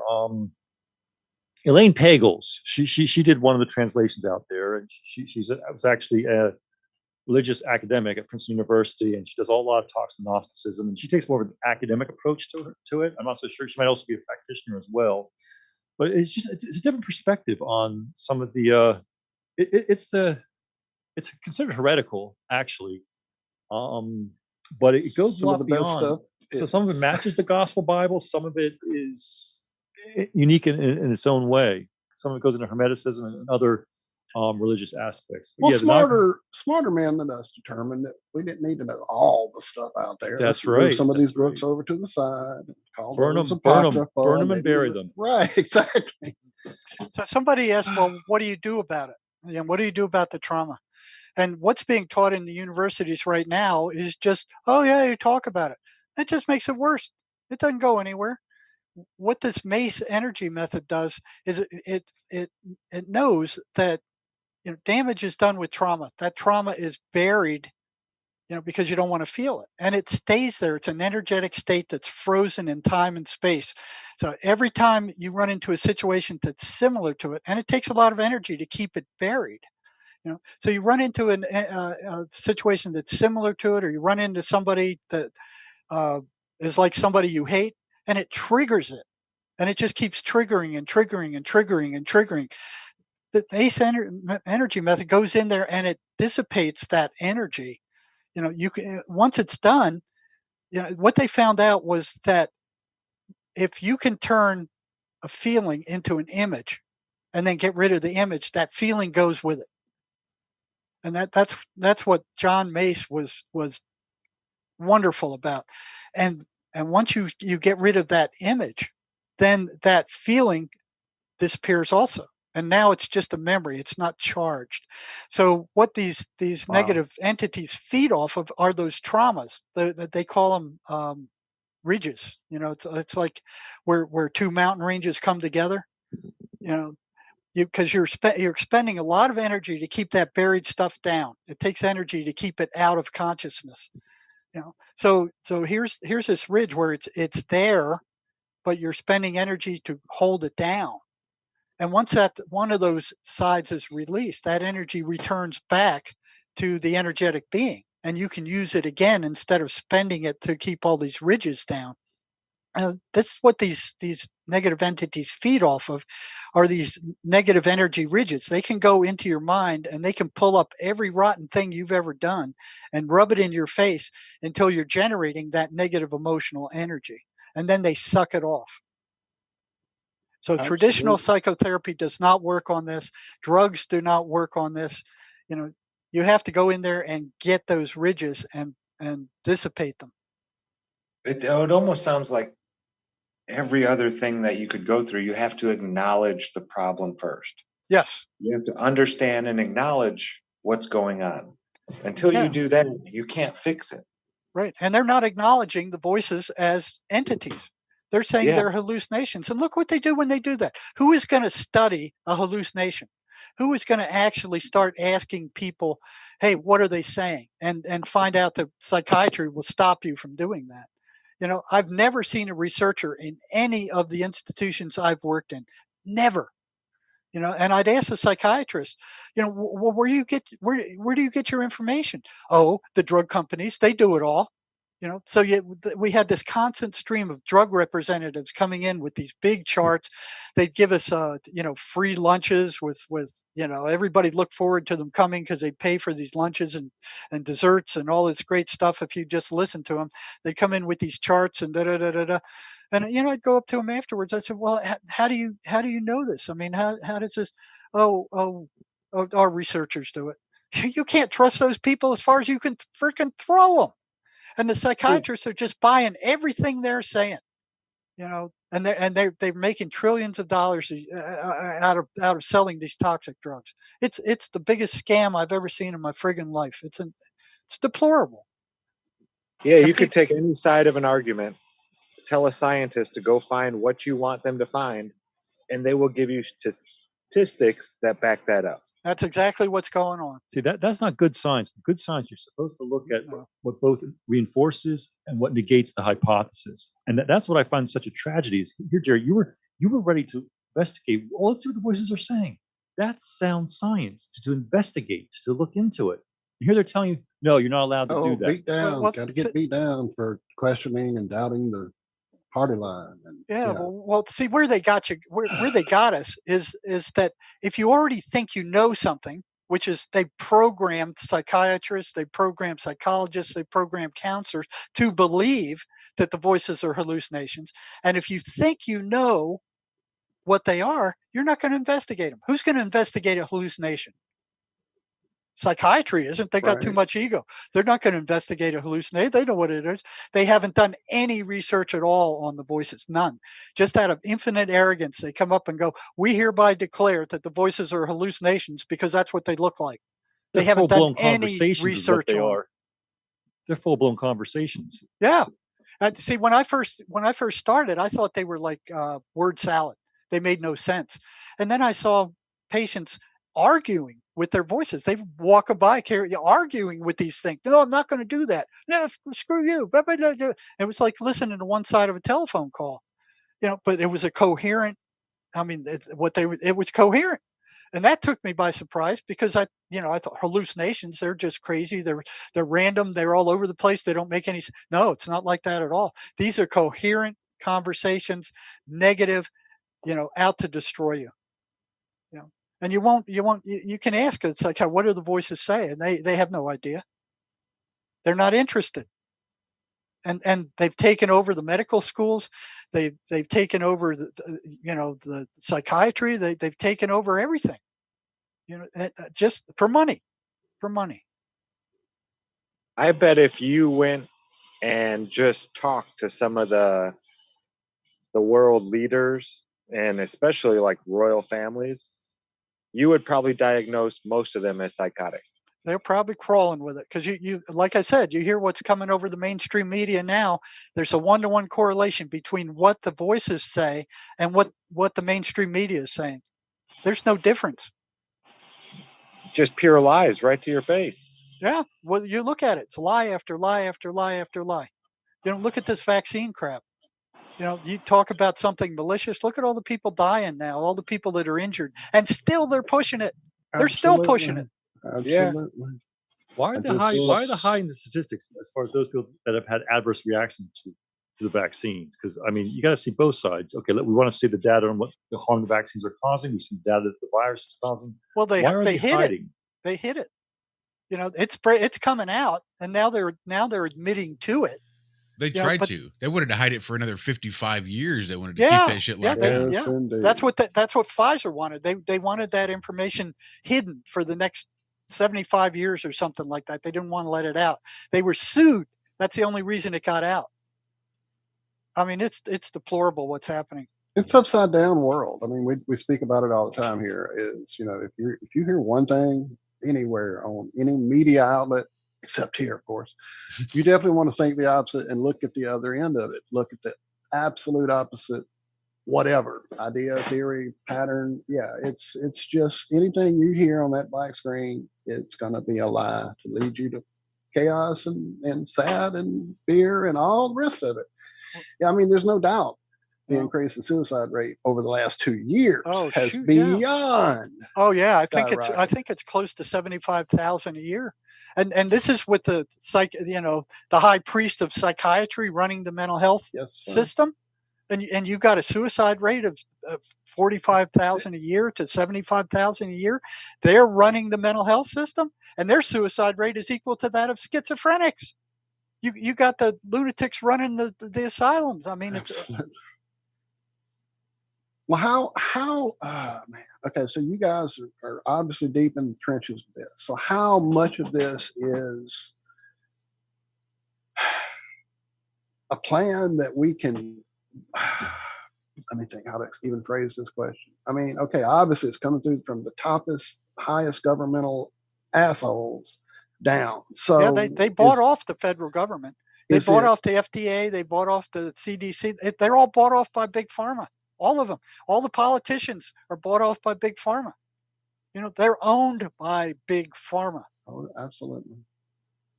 So is it, to what you've seen and what you've heard from these beings and these voices, I mean, we're the spiritual battle that we're all in has been going on for so long.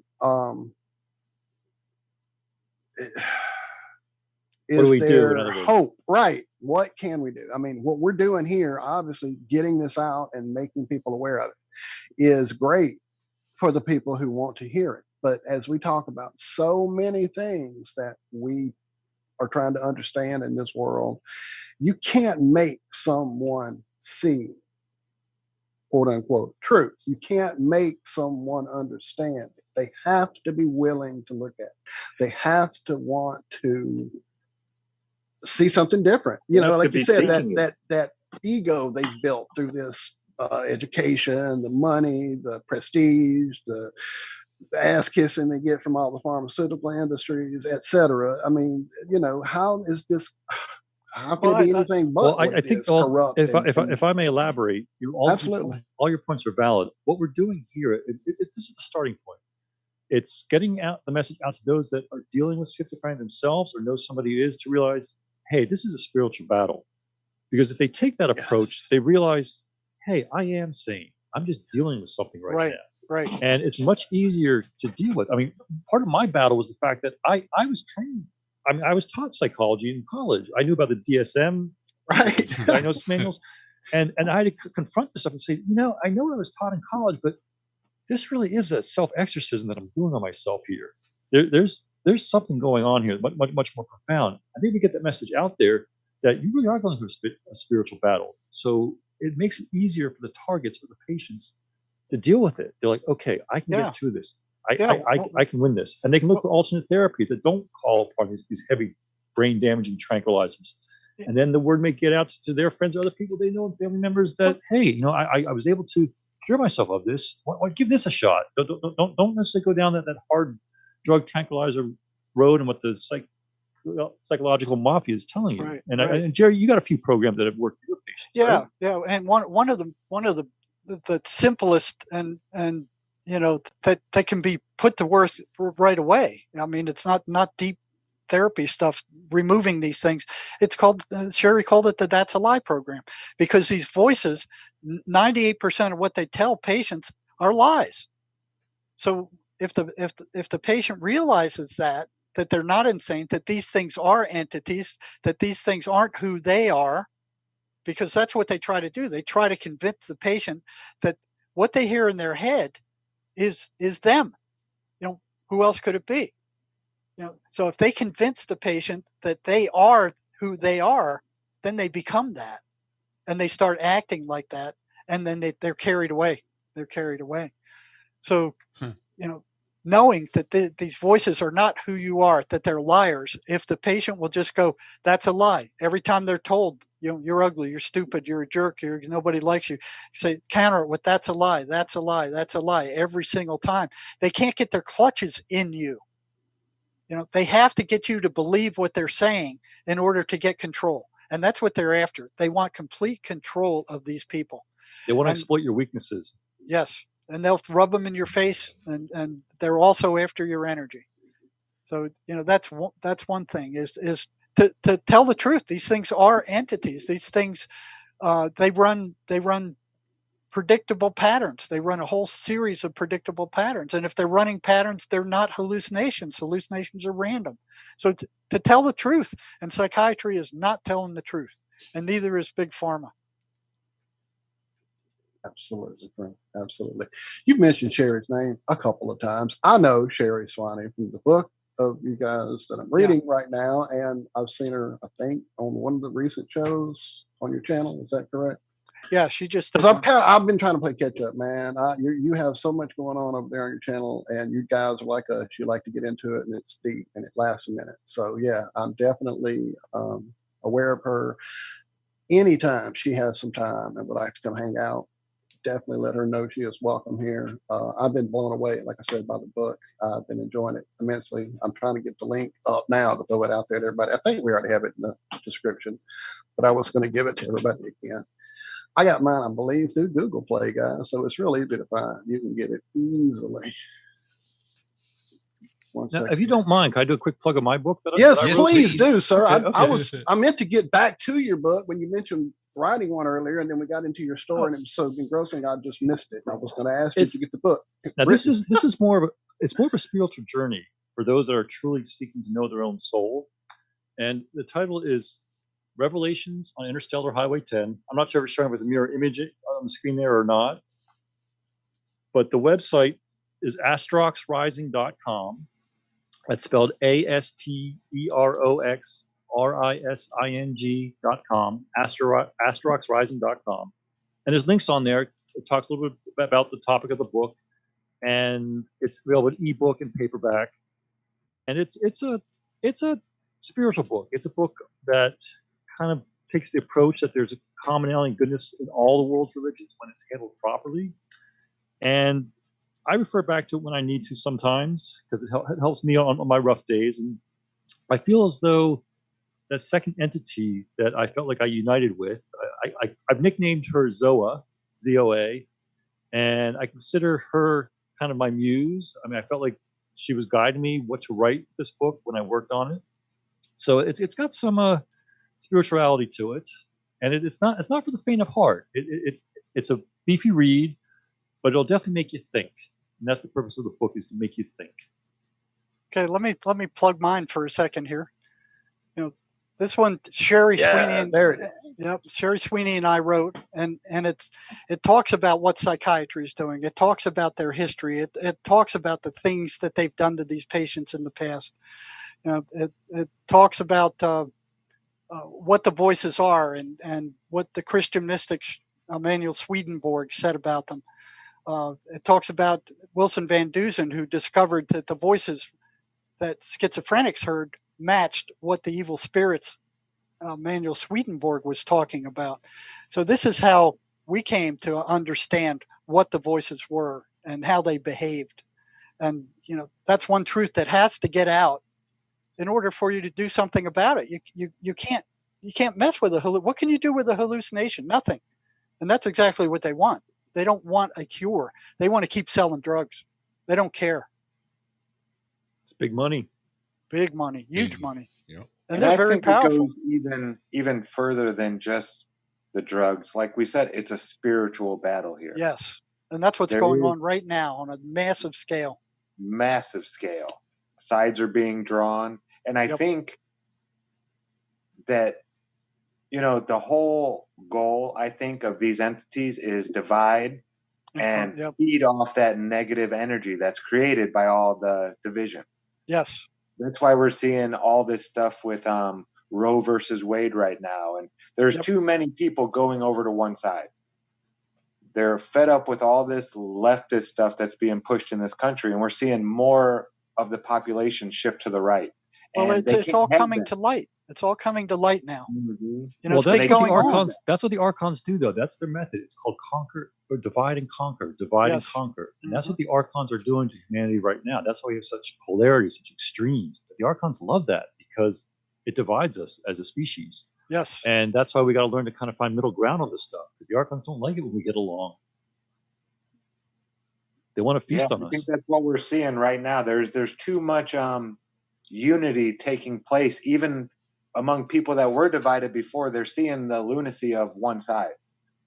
And that's why we're seeing so much of I think the Roe versus Wade thing is to try to get people to shift back to that left side. You know, we need people arguing about this now, because so many people are seeing the idiocy of all this other stuff they're trying to do. We need one of the good old arguments to fall back on that always work. So we're going to, because this came out of nowhere. This whole, as far as I was concerned, I'd never heard it was even up for vote or anything like that. And then you look at what's going on in Ukraine, completely covered up by the mainstream media over here. You know, the Nazis, the money laundering, the sex trafficking, the all it's a friggin' rogue criminal state. You know, and Putin's trying to clean it up. You know, and all that stuff is being covered up over here. It's making it look like, oh yeah, Ukraine's winning, and Russia just randomly attacked Ukraine out of nowhere. They were shelling Donbass 6 days before Putin attacked. They were destroying all their apartments over there. They were destroying their cities with the Ukrainian shelling.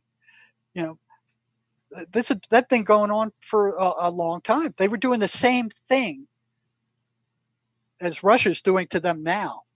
You know, and you look at all these deep state countries like, oh, we can't let Putin win. We just can't let Putin win.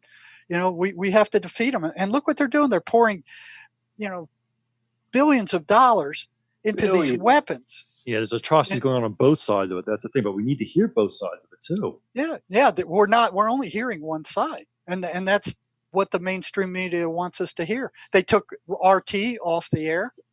You know, they've decimated any counter view other than their own report. Yeah, Russia's the big bad guy.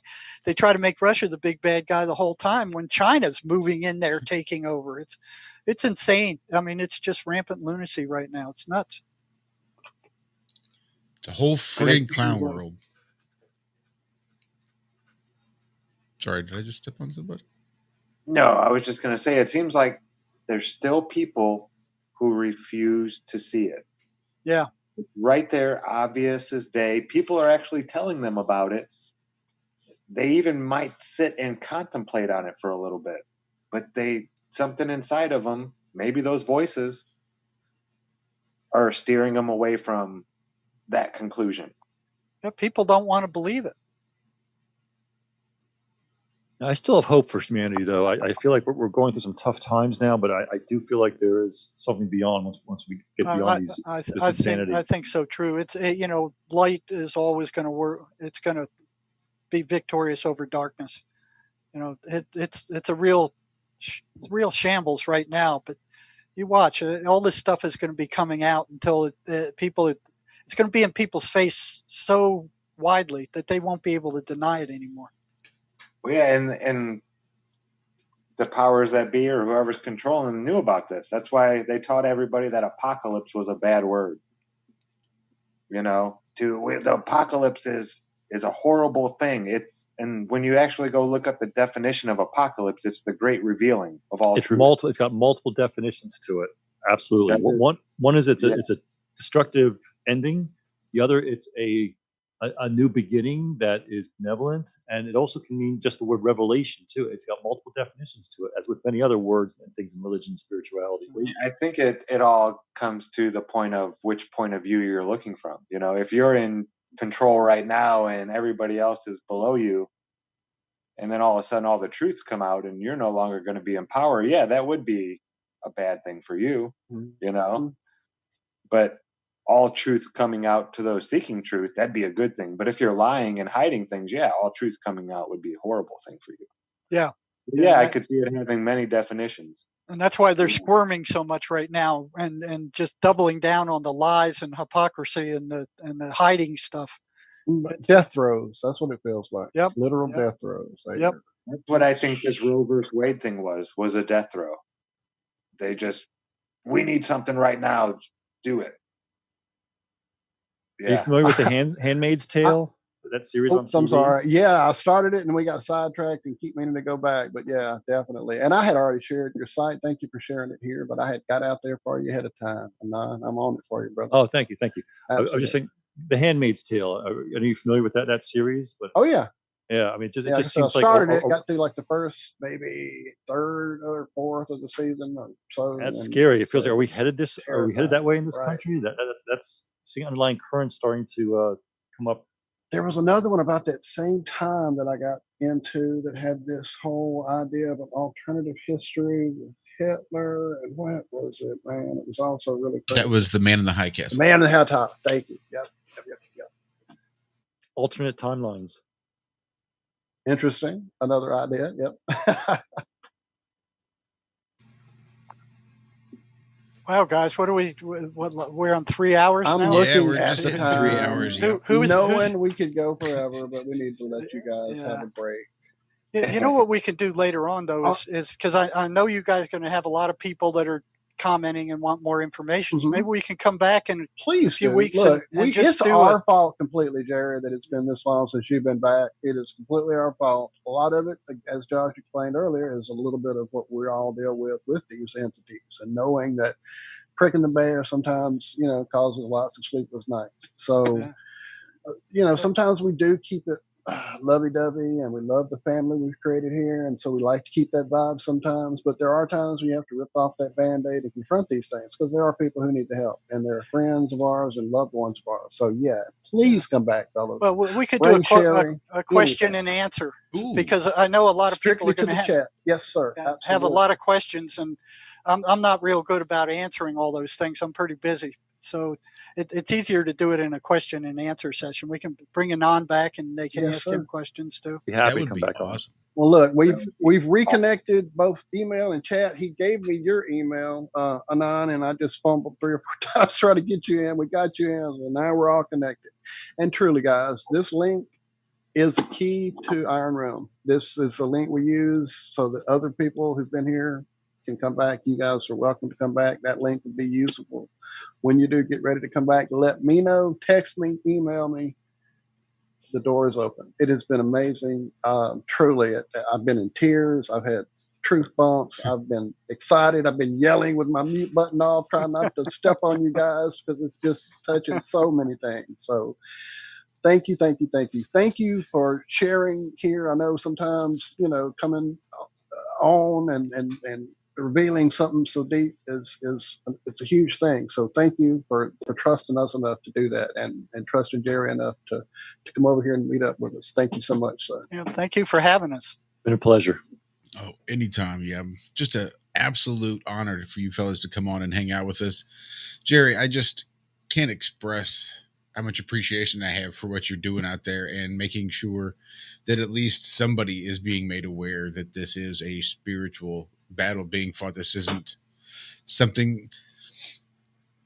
It's so hard when you deal with subjective experiences that not everybody can relate to. And how do you have a conversation about that, really? Well, you know what happens. There's like nurses. It's not so much psychiatry. I only had 2 psychiatrists contact me the whole time, but some of these counselors and nurses, they go, I could feel it. I could feel it. I knew that's what was happening, but somebody just had to say it. That's all I needed to be pushed over. And then the patients themselves, they go, I know they're real. I know they're real. I know it, but when you have a psychiatrist who's a doctor with all these degrees behind us telling you, oh no, they're hallucinations. Well, I'll tell you what they are. They're hallucinations because your mind is messed up. They believe that crap, and that cuts off the healing. That cuts it off. I don't know. I don't think there's anything going to be done to change. They control the medical schools. They got all the money. They brainwashed the students. It's going to be a giant uphill battle. Change takes time. It's not instantaneous, but it's starting. It's starting. Yeah, we're starting. Awareness is the key. Awareness. Yes. What you're doing is the key. Making people aware. Letting putting it out there. That again. It's not even that they're putting a Band-Aid over the problem. They're creating so much of the problem themselves. Oh, yeah. That's true. A different, while not dealing with, and again, like you said, it just, you dampen the evil that way. You don't address it. You don't deal with it. People need to deal with reality a little bit. It's good for the soul. And so does psychiatry. Mm-hmm. And on that micro scale, Anon, I want to thank you and let you know how much I appreciate what you're doing and being able to come out and speak openly and honestly and not just sort of hold yourself accountable for what you went through and what you had to overcome to get to where you are, which is amazing, by the way. I think that's that's awesome. rare. When I find somebody like Anon, I try to get him out there. It took me 30 years to get here. I'll tell you that much. Well, it's been worth the wait for him, definitely. And I was so excited when Jerry finally confirmed that you'd be able to come. When I went, like I said, to the channel there, I thought I might know who was coming in here tonight, and it was. So yeah, definitely excited, and hopefully you guys will be back quick. People seeing you talk is going to help them a lot. I think it is already. I think it's helping people in our chat. Yeah. I think this show has already affected people. I think so. Again, hats off to you, gentlemen. It's such an honor to have you on here because what you do that's the good work. That's good stuff. So I dig it. Yeah, right, you're a rock star in my eyes, Jerry. You are. It might not be a bad idea with how busy their schedule is to actually get them on the calendar one of these Fridays in a few months and say let's. Yeah, it's really on you, gentlemen. Well, let's do it in a few weeks, couple weeks. Yeah, before they forget the interview. Right. Yeah, let's hit it again. Well, if you're going to get back on the 15th, that's 2 weeks. Is that doable?